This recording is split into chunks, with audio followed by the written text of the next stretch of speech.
ಎಲ್ರಿಗೂ ನಮಸ್ಕಾರ. ನಮಸ್ಕಾರ. ಹೇಗಿದ್ದೀರಿ? ಚೆನ್ನಾಗಿದ್ದೀವಿ. ನೀವು ಹೇಗಿದ್ದೀರಿ ಸರ್? ನಾವು ಚೆನ್ನಾಗಿದ್ದೀವಿ.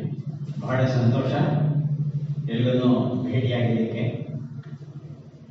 ಇವತ್ತು ಸ್ವಾತಂತ್ರ್ಯ ಅವರ ಬಗ್ಗೆ ಒಂಚೂರು ವಿಚಾರ ತಿಳ್ಕೊಳ್ಳೋಣ ಅಂತ ನಾವೆಲ್ಲ ಸೇರಿದ್ದೇವೆ.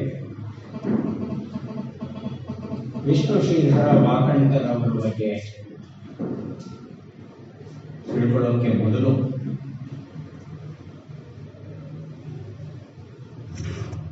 ನಮ್ಮ ಭಾರತದ ಮುಖ್ಯವಾಗಿ ನಮ್ಮ ಸಂಸ್ಥಾನದ ಸ್ಥಿತಿಗತಿ ಹೇಗಿತ್ತು ಅನ್ನೋದ್ರ ಬಗ್ಗೆ ಒಂದು ಪಕ್ಷಿ ನೋಟ ತರಿಸೋದು ಒಳ್ಳೆಯದು. ವಾಕಣ್ಕರ್ ಅವರು ಇವತ್ತಿಗೆ 100 ವರ್ಷಗಳ ಹಿಂದೆ ಜನಿಸಿದ್ರು. ಹಾಗಾಗಿ ಅವರು ಜನಿಸಿದಂತಹ ಸಂದರ್ಭದಲ್ಲಿ ಅವರ ಬಾಲ್ಯದ ಮತ್ತು ಅವರ ವಿದ್ಯಾಭ್ಯಾಸದ ದಿನಗಳಲ್ಲಿ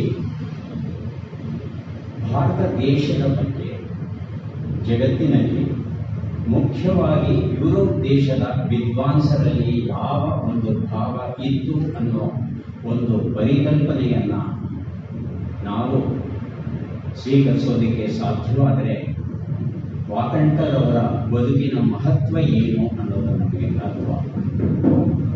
ಹಾಗಾಗಿ ಅಂದಿನ ಸ್ಥಿತಿಗತಿಯ ಬಗ್ಗೆ ಒಂದು ಪಕ್ಷಿ ನೋಟವನ್ನು ಹರಿಸೋದು ಒಳ್ಳೆಯದು. 16ನೇ ಶತಮಾನದ ನಂತರ ಬ್ರಿಟಿಷರು ಭಾರತಕ್ಕೆ ಮೊದಲ ಬಾರಿಗೆ ಭೇಟಿ ಇಟ್ಟಾಗ ಎಲ್ಲಿ ಅವರು ಕಾಣೋದು ದೇಶದ ಪ್ರಮುಖ ಸ್ಥಳಗಳಲ್ಲಿ ಮುಸ್ಲಿಮರ ಆಡಳಿತ ನಡೀತಾ ಇರುತ್ತೆ. ಮುಸ್ಲಿಮರ ಆಡಳಿತದಲ್ಲಿ ಹಿಂದೂಗಳು ಅತ್ಯಂತ ಹೀನಾಯ ಬದುಕನ್ನು ನಡೆಸ್ತಾ ಇದ್ದಾರೆ. ಹಿಂದೂಗಳಿಗೆ ಅಸ್ಮಿತೆ ಅನ್ನೋದು ಏನಾದರೂ ಇದ್ದಿದ್ದೇ ಆದಲ್ಲಿ ಆ ಅಸ್ಮಿತೆಯನ್ನು ನೋಡ್ಲಿಕ್ಕೆ ಸಾಧ್ಯವಾಗಲ್ಲ ಬ್ರಿಟಿಷರಿಗೆ. ಅವರಿಗೆ ಯಾವ ಒಂದು ಅಭಿಪ್ರಾಯ ಬರುತ್ತೆ ಅಂದ್ರೆ, ಈ ಹಿಂದೂಗಳು ಅಂತ ಅನ್ನಿಸ್ಕೊಂಡವರು ಆಳಿಸ್ಕೊಳ್ಳಿಕ್ಕೆ ಲಾಯಕ, ಇವರಿಗೆ ಆಳುವ ಶಕ್ತಿ ಇಲ್ಲ.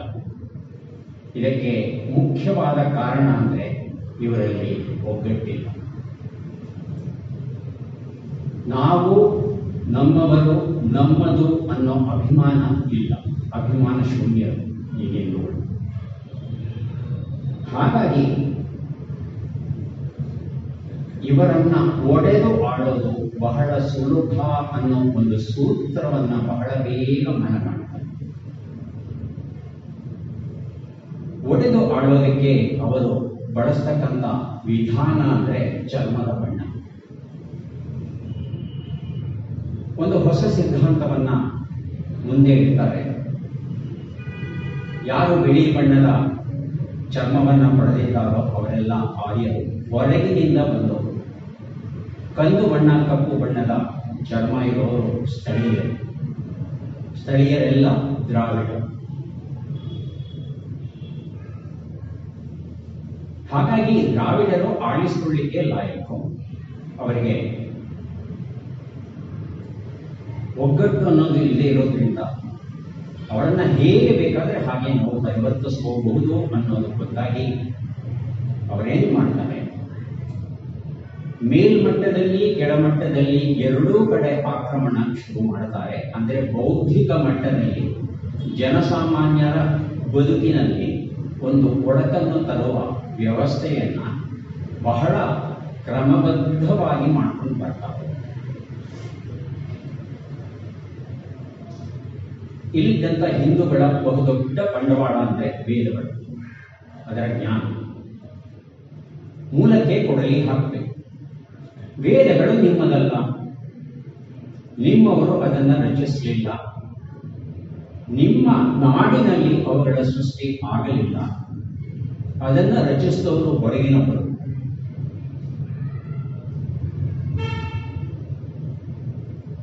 ಸ್ಟೆಪಿ ಬಯಲುಗಾಲಿನಿಂದ ಬಂದಂತ ಆ ಪ್ರದೇಶದಿಂದ ಬಂದಂಥವರು ಇದನ್ನ ರಚಿಸಿರಬೇಕು. ಇಲ್ಲ ಯುರೋಪಿಂದ ಬಂದಂತ ಜನ ಈ ಇಂದಿನ ಇರಾನ್ ಪ್ರಾಂತ ಅಂತ ಏನ್ ಕರಿತೇವೆ, ಅಲ್ಲಿಗೆ ಬಂದವರು ಅಲ್ಲಿ ಕವಲುಗಳಾಗಿ ಹೋಗ್ತಾರೆ. ಒಂದಷ್ಟು ಜನ ರಷ್ಯಾ ಕಡೆ ಹೋಗ್ತಾರೆ, ಒಂದಷ್ಟು ಜನ ಆ ಕಡೆ ಈ ಕಡೆ, ಒಂದಷ್ಟು ಜನ ಸಿಂಧೂ ಸರಸ್ವತಿ ಬಯಲಿಗೆ ಬರ್ತಾರೆ. ಹಾಗಾಗಿ ಆ ಒಂದು ಪ್ರದೇಶದಲ್ಲಿ ಇದು ರಚನೆಯಾದದ್ದು ವೇದ ಅನ್ನೋದು ಭಾರತದಲ್ಲಿ ರಚನೆ ಆಗಬೇಕು. ಇದಕ್ಕೆ ಅವರು ಕೊಡುವಂತ ಆಧಾರ ಏನು ಅಂದ್ರೆ ಝೆಂಡಾ ಅವೆಸ್ತ. ಜರತುಷ್ಟ್ರನ ಝೆಂಡಾ ಅವೆಸ್ತ ಏನಿದೆ ಅದಕ್ಕೂ ವೇದಗಳಿಗೂ ಅಪಾರ ಸಾಮ್ಯಗಳಿವೆ. ಆ ಸಾಮ್ಯತೆಯನ್ನ ಎತ್ತಿ ಹೇಳ್ತಾರೆ. ನಾವು ಅಸುರ ಅಂತ ಕರೆದರೆ ಅವರು ಅಹುರ ಅಂತ ಹೇಳ್ತಾರೆ. ಸ ಹ ಅದಲು ಬದಲು ಸರ್ವೇ ಸಾಮಾನ್ಯ. ಸ ಅಂತ ಹೇಳಬೇಕಾದ್ರೆ ನಾಲಿಗೆವು ಗಡಸುತ್ತ ಹಾರ್ಡ್ ಪ್ಯಾಲೆಟ್, ಅದಕ್ಕೂ ಮಧ್ಯೆ ಒಂದು ಸಣ್ಣ ಅಂತರವನ್ನ ಕಾದಿಟ್ಟುಕೊಂಡು ಮಧ್ಯೆ ಗಾಳಿಯನ್ನ ವೇಗವಾಗಿ ನುಗ್ಗಿಸಿದರೆ ಸ ಶ ಶ ಉಚ್ಚಾರ ಬಹಳ ಸುಲಭ ಆಗುತ್ತೆ ನಮಗೆ. ಆದರೆ ಈ ಸಾಧ್ಯತೆ ಆ ಇರಾನಿಯರಿಗೆ ಕಡಿಮೆ ಇದ್ದ ಕಾರಣ ಅವರು ಸಾಗೆಲ್ಲ ಹಾ ಹೇಳೋರು. ಹಾಗಾಗಿ ಅಲ್ಲಿ ರಚನೆಯಾದದ್ದು ಆ ಇರಾನ್ ಪ್ರದೇಶದಲ್ಲಿ. ಅಲ್ಲಿಂದ ಇಲ್ಲಿಗೆ ಬಂದಂತ ಜನ ಸ್ವಲ್ಪ ಸ್ವಲ್ಪ ಬದಲಾವಣೆ ಮಾಡಿಕೊಂಡ್ರು. ಹಾಗಾಗಿ ವೇದಗಳು ಇಲ್ಲಿನವರಲ್ಲ. ಇದು ಜಂಘಾಬಲವನ್ನೇ ಉಡುಗಿಸಿದರು ಅನ್ನೋ ವರ್ಣನೆ ಕೇಳ್ತೀವಲ್ಲ, ಆ ರೀತಿಯಾದ ಒಂದು ಪ್ರಭಾವ ಪರಿಣಾಮ ಯಾರ ಮೇಲಾಗುತ್ತೆ ಅಂದರೆ ಸೋಕಾಲ್ಡ್ ಇಂಟೆಲಿಜೆನ್ಷಿಯಾ ಬೌದ್ಧಿಕ ಪರಂಪರೆ ಏನಿತ್ತು ಅದನ್ನ ಯಾರು ಕಾದಿಟ್ಕೊಂಡು ಬಂದಿದ್ರು ಅವರ ಮೇಲೆ ಆಕ್ರಮಣ ಮಾಡ್ತಾರೆ. ಇದು ನಿಮ್ಮದಲ್ಲ, ನಿಮ್ಮ ಸ್ವಂತಿಕೆ ಏನೂ ಇಲ್ಲ.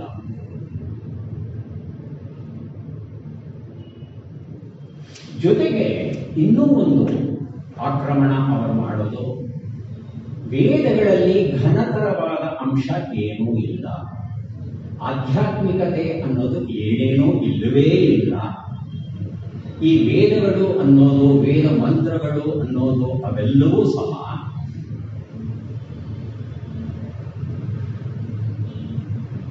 ಸೋಮರಸವನ್ನ ಕುಡಿದ ಮತ್ತಿನಲ್ಲಿ ಬಡಬಡಿಸಿದ ಕೆಲವು ಮಾತುಗಳು, ಸ್ವಸ್ಥ ಮನಸ್ಸಿನಿಂದ ರಚಿಸಿದ ರಚನೆಗಳು ಅಲ್ಲ. ಹಾಗಾಗಿ ಅವುಗಳಲ್ಲಿ ಯಾವುದೇ ಆಳವಾದ ಅರ್ಥ ಇಲ್ಲ. ಒಬ್ಬ ಸಾಮಾನ್ಯ ಮನುಷ್ಯ ರಚಿಸಬಹುದಾದಂಥ ಸರಳ ವಾಕ್ಯಗಳ ಸಂಗ್ರಹ ಅಷ್ಟೇ ವೇದ. ಅದು ಅಪೌರುಷೇಯ ಅಂತ ಏನು ಹೇಳ್ತಾರೆ, ಅದಕ್ಕೆ ಯಾವುದೇ ಆಧಾರ ಇಲ್ಲ.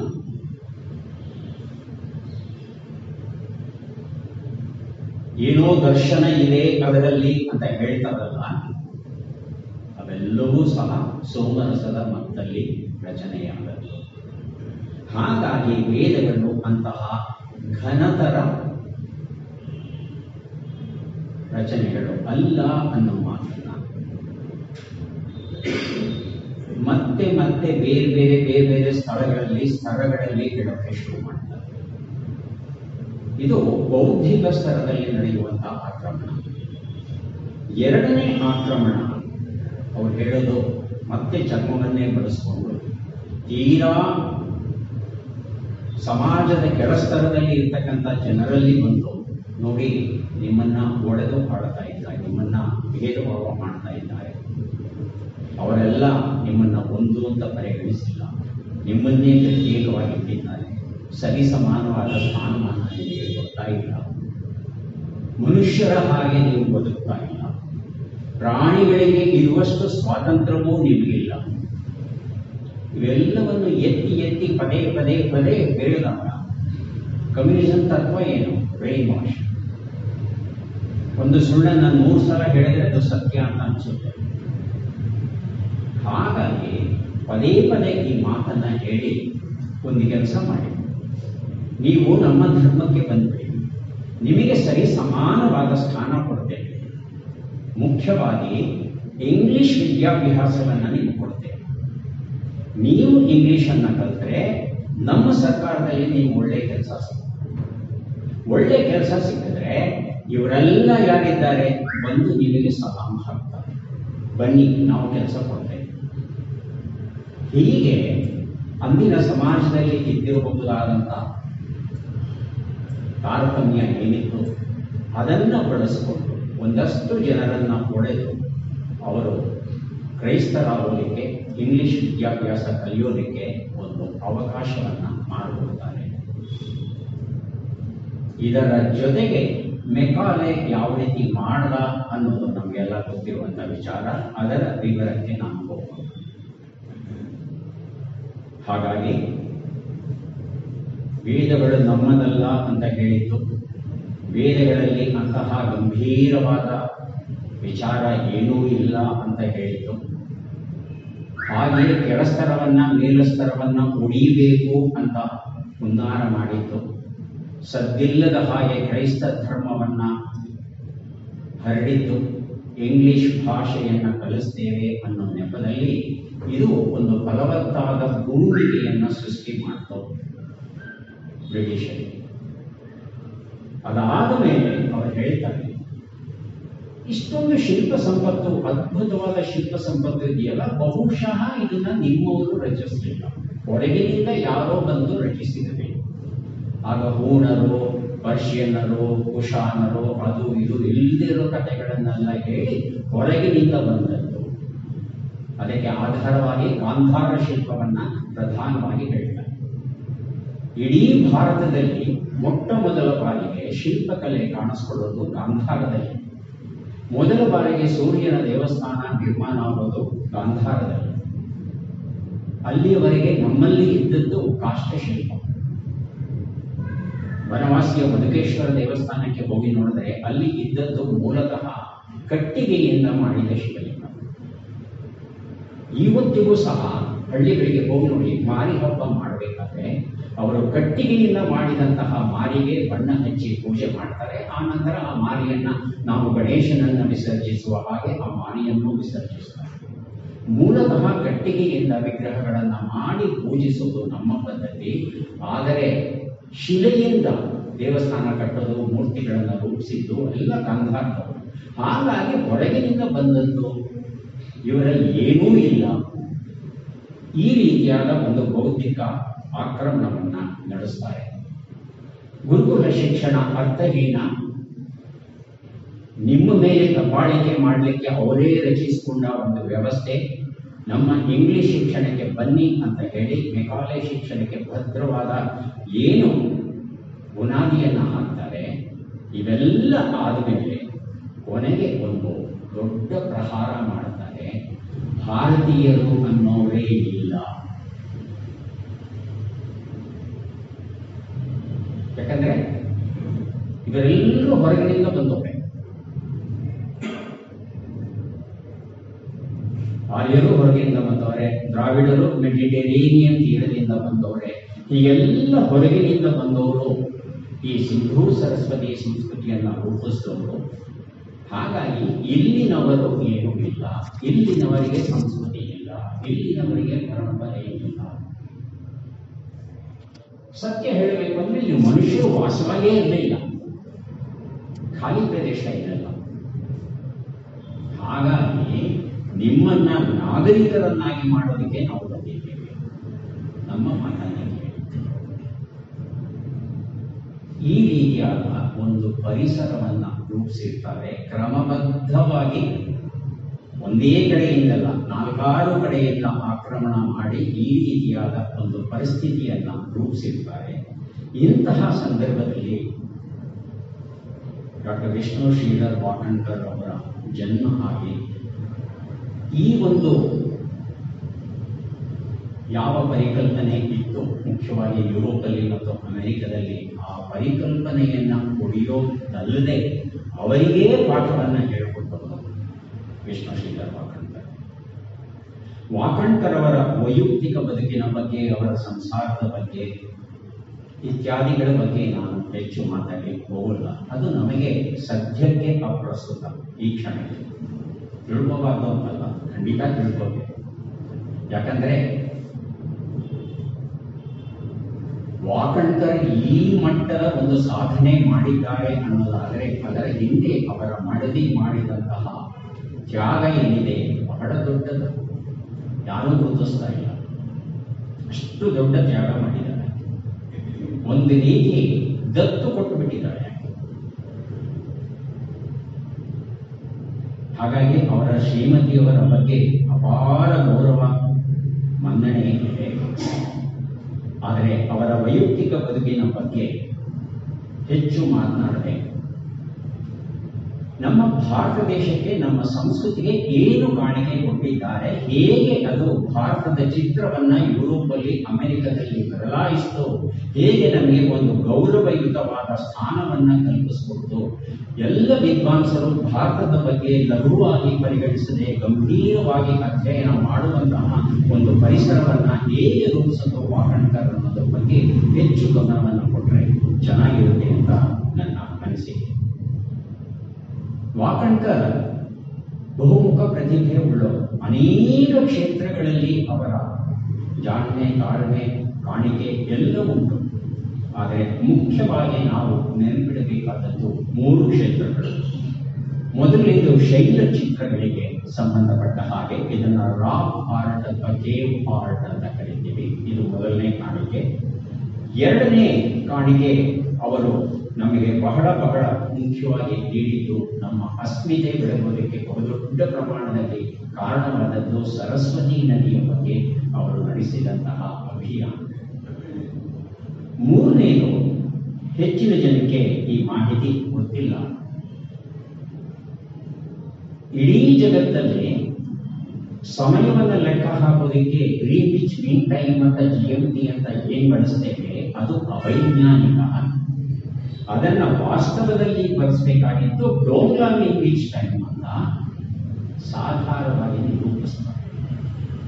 ಹೆಚ್ಚು ಜನ ಇದರ ಕಡೆ ಗಮನ ಕೊಟ್ಟಿಲ್ಲ.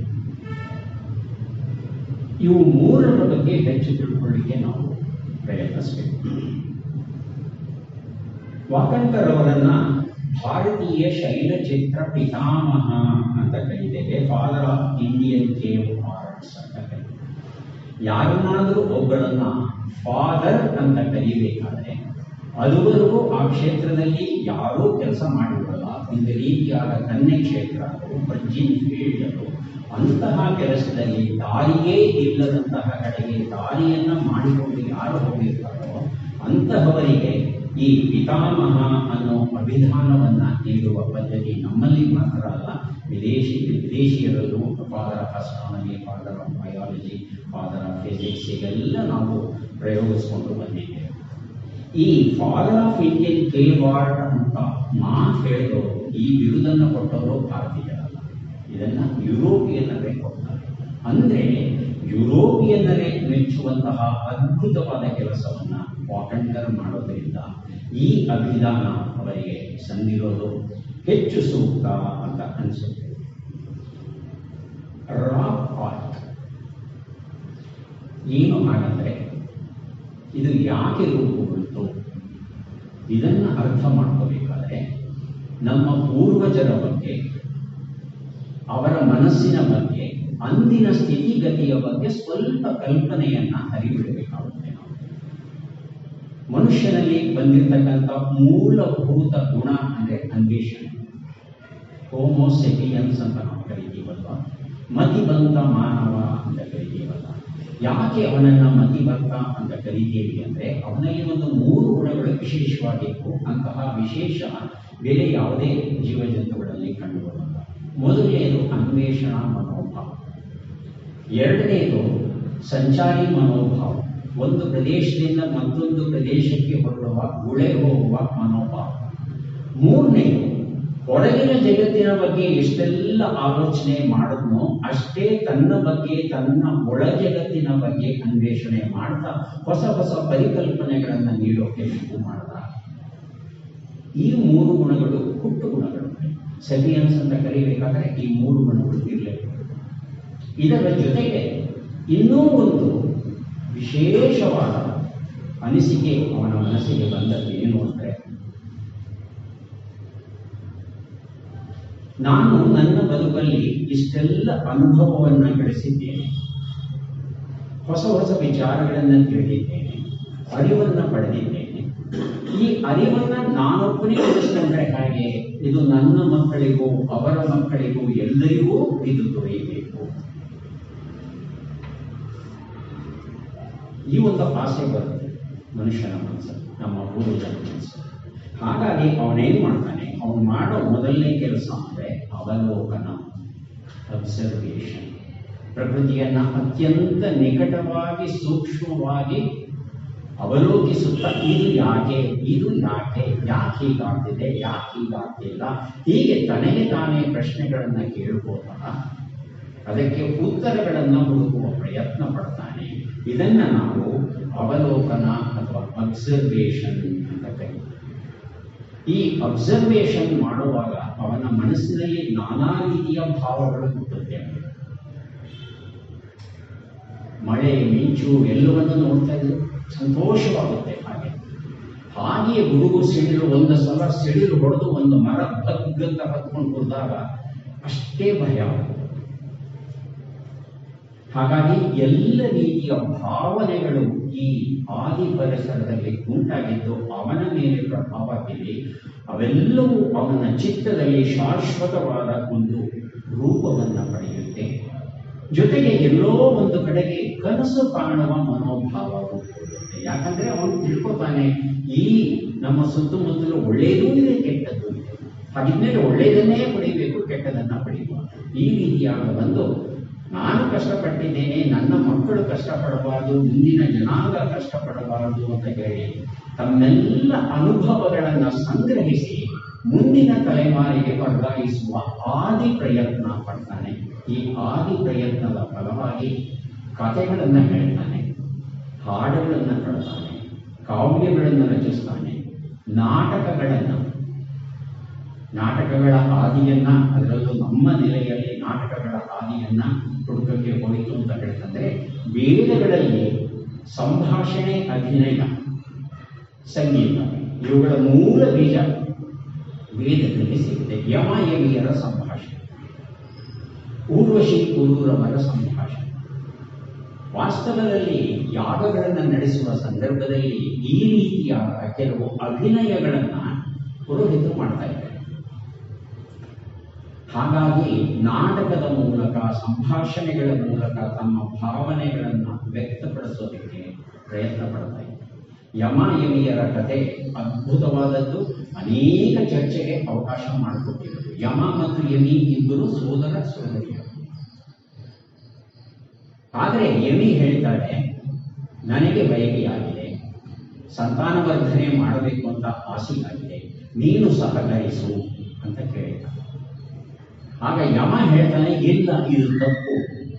ಅಂದರೆ ಮನುಷ್ಯ ಪ್ರಾಣಿ ಹಂತದಿಂದ ನಾಗರಿಕ ಹಂತನಾಗುವ ಆ ಹಂತಕ್ಕೆ ಏರುವ ಆದಿಘಟ್ಟ, ಮೊದಲ ಘಟ್ಟ ಏನಿದೆ, ಆ ಸೂಕ್ಷ್ಮ ಬೇರ್ಪಡೆಯಲ್ಲೇ ಬಹುಶಃ ಈ ಸಂಭಾಷಣೆಯಲ್ಲಿ ನಮಗೆ ಸಿಗುವುದು.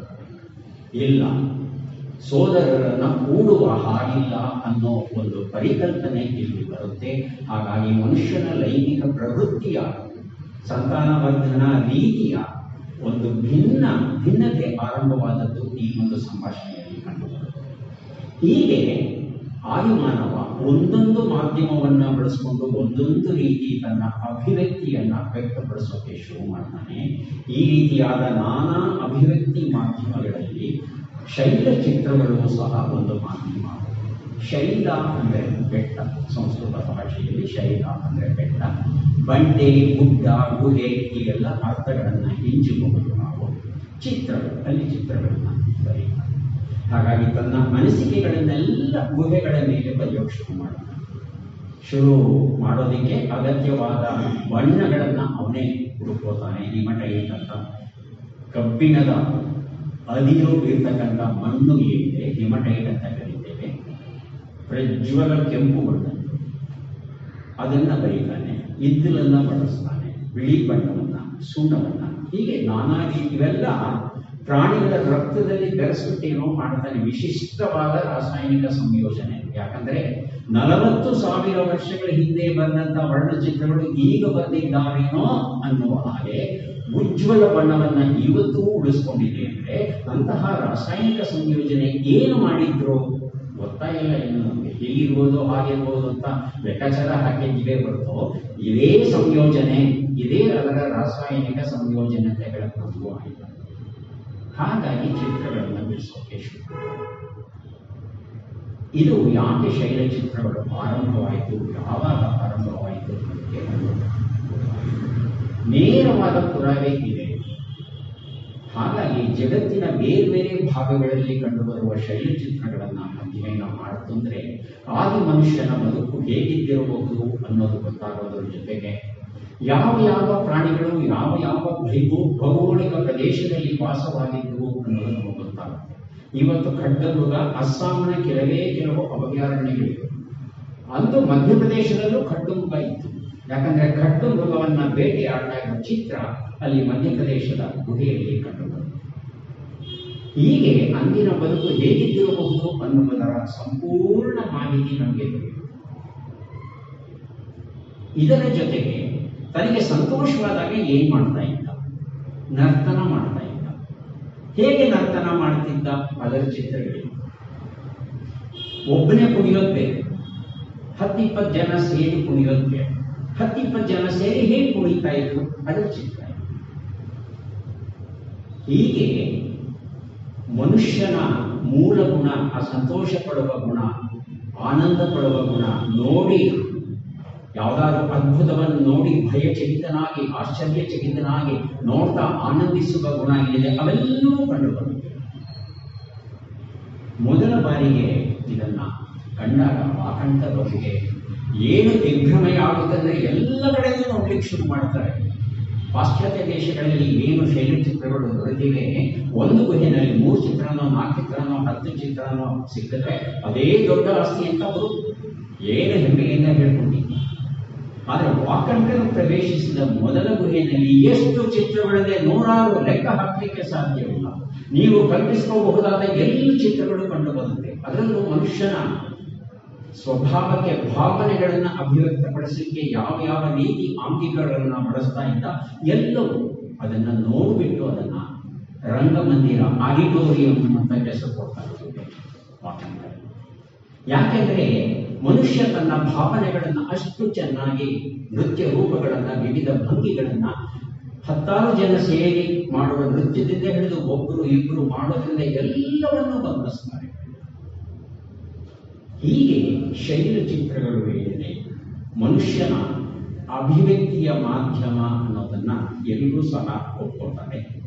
ವಿಶ್ವದಲ್ಲಿ ಮೊದಲ ಬಾರಿಗೆ ಈ ರೀತಿಯ ಶೈಲ ಚಿತ್ರಗಳ ಅಧ್ಯಯನ 1880ರಲ್ಲಿ ಸ್ಪೇನ್ ದೇಶದಲ್ಲಿ ನಡೆಯುತ್ತೆ. ಆಲ್ಟಾಮೀರಾ ಅಂತ ಒಂದು ಸ್ಥಳ. ಸುಮಾರು ಇಂದಿಗೆ 25,000 ವರ್ಷಗಳ ಹಿಂದೆ ಫ್ರಾನ್ಸ್ ದೇಶದ ಲಾಸ್ಕೋ ಅನ್ನೋ ಪ್ರದೇಶದಲ್ಲಿ, ಸುತ್ತಮುತ್ತಲ ಪ್ರದೇಶದಲ್ಲಿ ಯಾವ ಪೂರ್ವಜ ಬದುಕಿದ್ದ ಆತ ರಚಿಸಿರಬೇಕು ಅಂತ ಹೇಳ್ತಾರೆ.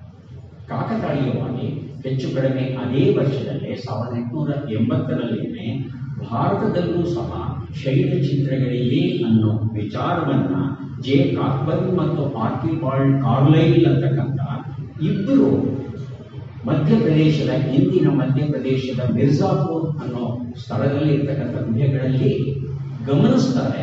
ಸುಮ್ಮನೆ ಒಂದ್ ಕಡೆ ಬರೆದು ಹೋಗ್ಬಿಡ್ತಾರೆ. ಅದರ ಬಗ್ಗೆ ಏನು ತಲೆ ಕೆಡಿಸ್ಕೊಳ್ಳಿಕ್ಕೆ ಹೋಗಲ್ಲ. ಜಗತ್ತಿನ ಮಟ್ಟದಲ್ಲಿ ಅಥವಾ ವಿದ್ವಾಂಸರ ಮಟ್ಟದಲ್ಲಿ ಇದನ್ನ ಪ್ರಸ್ತಾಪಿಸೋಲ್ಲ, ತಮ್ಮ ಪಾಡಿಗೆ ಹೊರಟೋಗ್ತಾರೆ.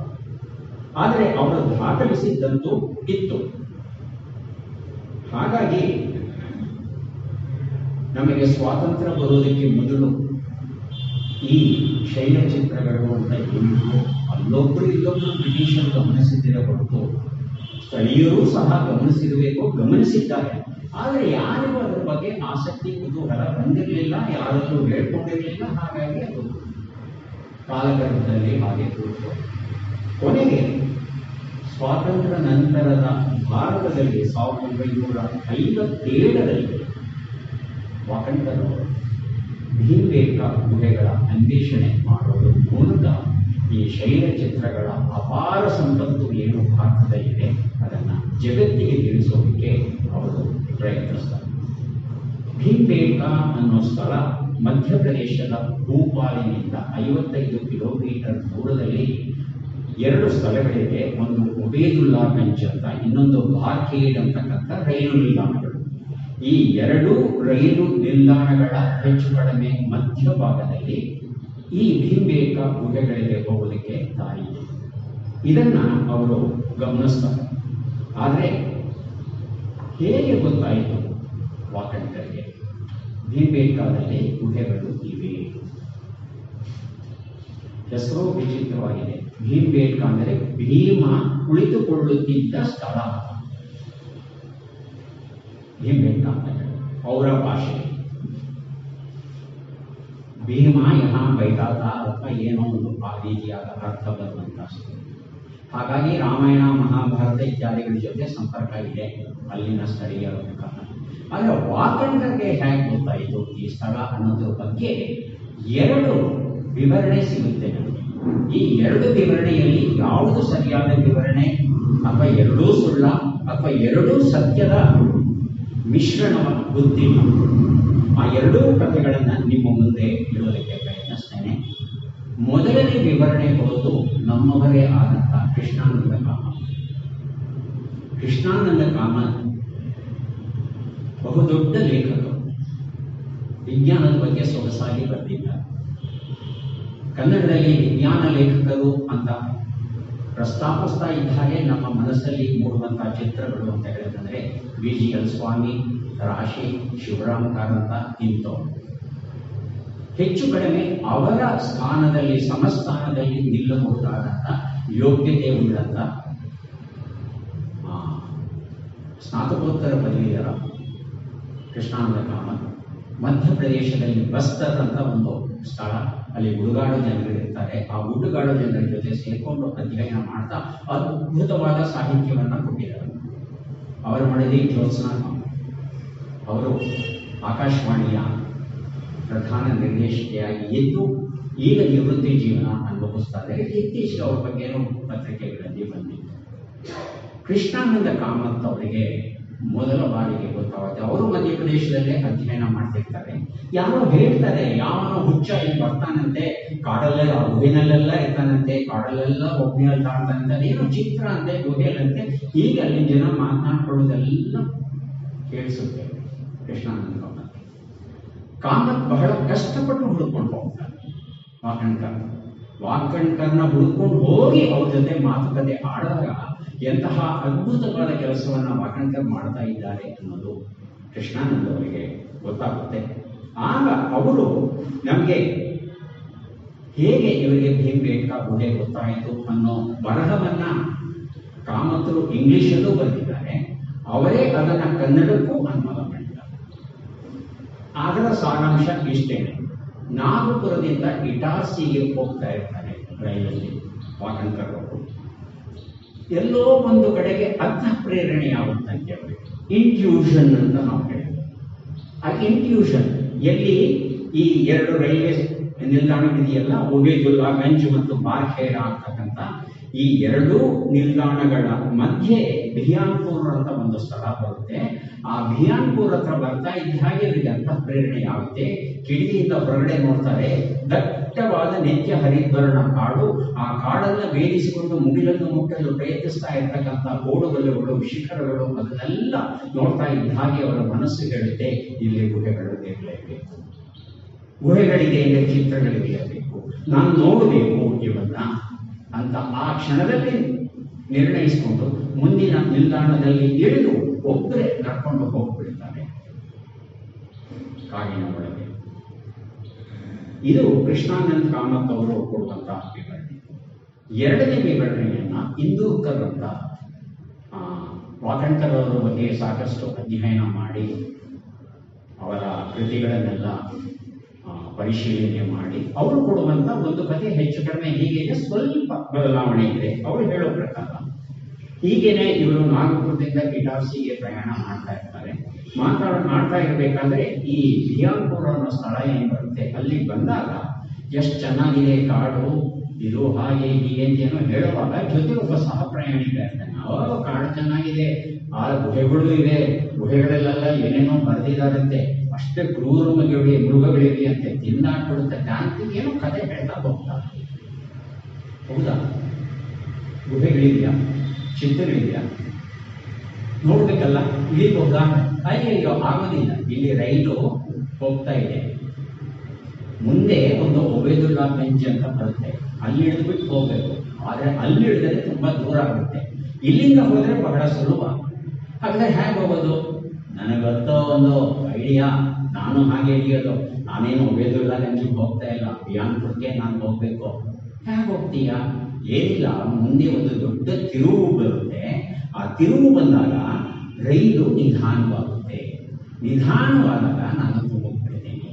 ಅಲ್ಲೆಲ್ಲ ಹುಲ್ಲಿರುತ್ತೆ, ಏನ್ ಪೆಟ್ಟಾಗಲ್ಲ, ಇಲ್ಲೇ ಇಳಿದ್ಬಿಟ್ಟು ಹೋಗ್ಬಿಡ್ಬೋದು ಅದು ಮನೆಗೆ. ಹೌದಾ ಅಂತ ಹೇಳ್ತಾರೆ. ಅವರು ಧುಮುಕುವಾಗ ತಮ್ಮ ಜೊತೆ ಇದ್ದಂತ ಒಂದು ಪೆಟ್ಟಿಗೆ ಮತ್ತೆ ಒಂದು ಚೀಲ, ಇದಿಷ್ಟೇ ಅವರ ಆಸ್ತಿ. ಅವರು ಧುಮುಕಿ ಅವನು ಬೇಡ ಬೇಡ ಅಂದ್ರೂ ಜೊತೆ ಇದ್ದವನು ಇವರು ಕಾಡಲ್ಲಿ ಒಬ್ಬರೇ ಮನಸ್ಸು ಎಲ್ಲಿ ಹೇಳುತ್ತೋ ಅಲ್ಲಿ ನಡ್ಕೊಂಡು ಹೋಗ್ಬಿಡ್ತಾರೆ. ಹಾಗೆ ಸುಮಾರು ದೂರ ನಡೆದಾಗ ದಾರಿಯೇ ಇಲ್ಲದ ಕಡೆ ದಾರಿ ಮಾಡ್ಕೊಂಡು ಹೋಗ್ಬೇಕು. ಎಲ್ಲ ಪೊದೆಗಳೆಲ್ಲ ಕಚ್ಚಿ ರಕ್ತ ಆಗಿ ಎಲ್ಲ ಆಗುತ್ತವೆ. ಹೀಗೆ ಸುಮಾರು ದೂರ ನಡೆದ ಮೇಲೆ ಒಬ್ಬ ಸನ್ಯಾಸಿ ಸಿಗ್ತ. ಆ ಸನ್ಯಾಸಿಗೆ ಆಶ್ಚರ್ಯ ಆಗೋಗುತ್ತೆ ಮನುಷ್ಯನ ನೋಡಿ, ಯಾರು ನೀನು ಯಾಕೆ ಬಂದೆ ಅಂತೆಲ್ಲ ಕೇಳ್ತಾರೆ. ಹಾಗಾಗಿ ಇವರೇನು ಉತ್ತರ ಕೊಡಲ್ಲ. ಇಲ್ಲಿ ಎಲ್ಲಾದ್ರೂ ಗುಹೆ ಇದೆಯಾ, ನಾನು ನೋಡ್ಬೇಕು. ಗುಹೆ ಇದೆ ಮಾರಾಯ, ಇಲ್ಲಿ ಯಾಕೆ ಬಂದೆ? ಕ್ರೂರ ಮೃಗಗಳಿವೆ ಇಲ್ಲಿ, ಕತ್ಲಾಕ ಮತ್ತು ತಿನ್ನಾಕ್ಬಿಡುತ್ತೆ ನಿನ್ನ, ಹಾಗೆ ಹೆದರಿಸ್ತಾನೆ. ಇವರು ಹೆದರೋಲ್ಲ. ಅವೆಲ್ಲ ನಮ್ಮ ಸ್ನೇಹಿತರು ಏನು ಆಗಲ್ಲ, ದಾರಿ ಒಂದು ತೋರಿಸ್ ನೀನು ಅಂತಾರೆ. ಹಿಂಗ್ ಹೋಗು ಅಂತಾರೆ ಅಷ್ಟೇ. ಸನ್ಯಾಸಿ ಹೋಗ್ತಾರೆ. ಹಾಗೇ ನಡ್ಕೊಂಡು ಹೋಗುವಾಗ ಬೆಟ್ಟ ಸಿಗುತ್ತೆ, ಹತ್ತುತ್ತಾರೆ. ಎದುರಿಗೇನೆ ಒಂದು ಗುಹೆ ಕಾಣುತ್ತೆ. ಆ ಗುಹೆಯ ಒಳಗೆ ಹೋಗಿ ನೋಡ್ತಾ ಇದ್ದಾಗೇನೆ ಇವರಿಗೆ ಆರ್ಕಿಮಿಡೀಸ್ಗೆ ಇವರೇ ಕಾಣುತ್ತ ಹೋಗಬೇಕು ಅಂತ ಏನನ್ನಿಸ್ತು. ಹಾಗೆ ಇವರಿಗೆ ಒದರಿದೀಯಾ ಅಂತ ಉದ್ಧಾರ ತೆಗೆದು ನೋಡ್ತಾರೆ ನೋಡ್ತಾರೆ ನೋಡ್ತಾರೆ. ಎಲ್ಲದರಲ್ಲೂ ಚಿತ್ರಗಳೇ, ಗುಹೆಯ ಸೂರಿನಲ್ಲೂ ಚಿತ್ರಗಳೇ.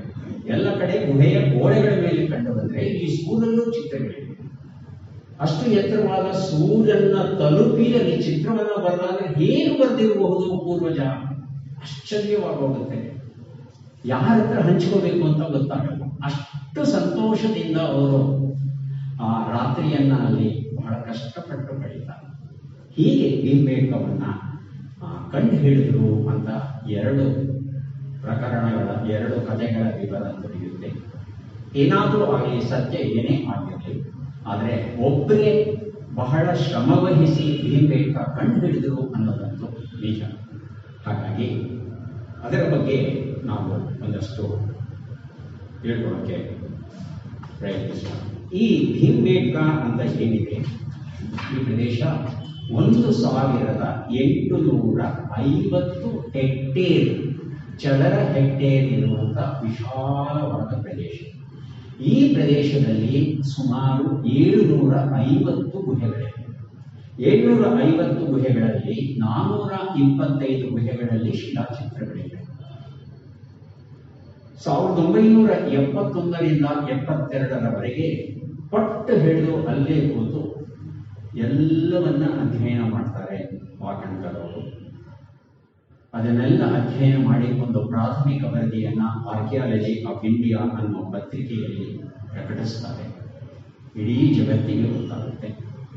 ಹಾಗೆಯೇ ಈ ಕೆಲಸದ ಪರಿಣಾಮವಾಗಿ 2003ರಲ್ಲಿ ಇದನ್ನ ವರ್ಲ್ಡ್ ಹೆರಿಟೇಜ್ ಸೈಟ್ ಅಂತ ವಿಶ್ವಸಂಸ್ಥೆ ತೀರ್ಮಾನಿಸುತ್ತೆ. ಈಗ ಪಾರಂಪರಿಕ ಸ್ಥಳ ಆಗಿದೆ, ಅಲ್ಲಿ ಎಲ್ಲರೂ ಹೋಗೋಕ್ಕಾಗಲ್ಲ, ಮಾರ್ಗದರ್ಶನದಲ್ಲೇ ಹೋಗಬೇಕು, ಯಾವುದನ್ನು ಹಾಳು ಮಾಡೋ ಹಾಗಿಲ್ಲ. ಹಾಗಾಗಿ ಭಾರತದ ಹೆಸರನ್ನ ವಿಶ್ವ ಮಟ್ಟದಲ್ಲಿ ಬೆಳಗೋದಕ್ಕೆ ಕಾರಣರಾದವರು ವಾಕಣ್ಕರ್.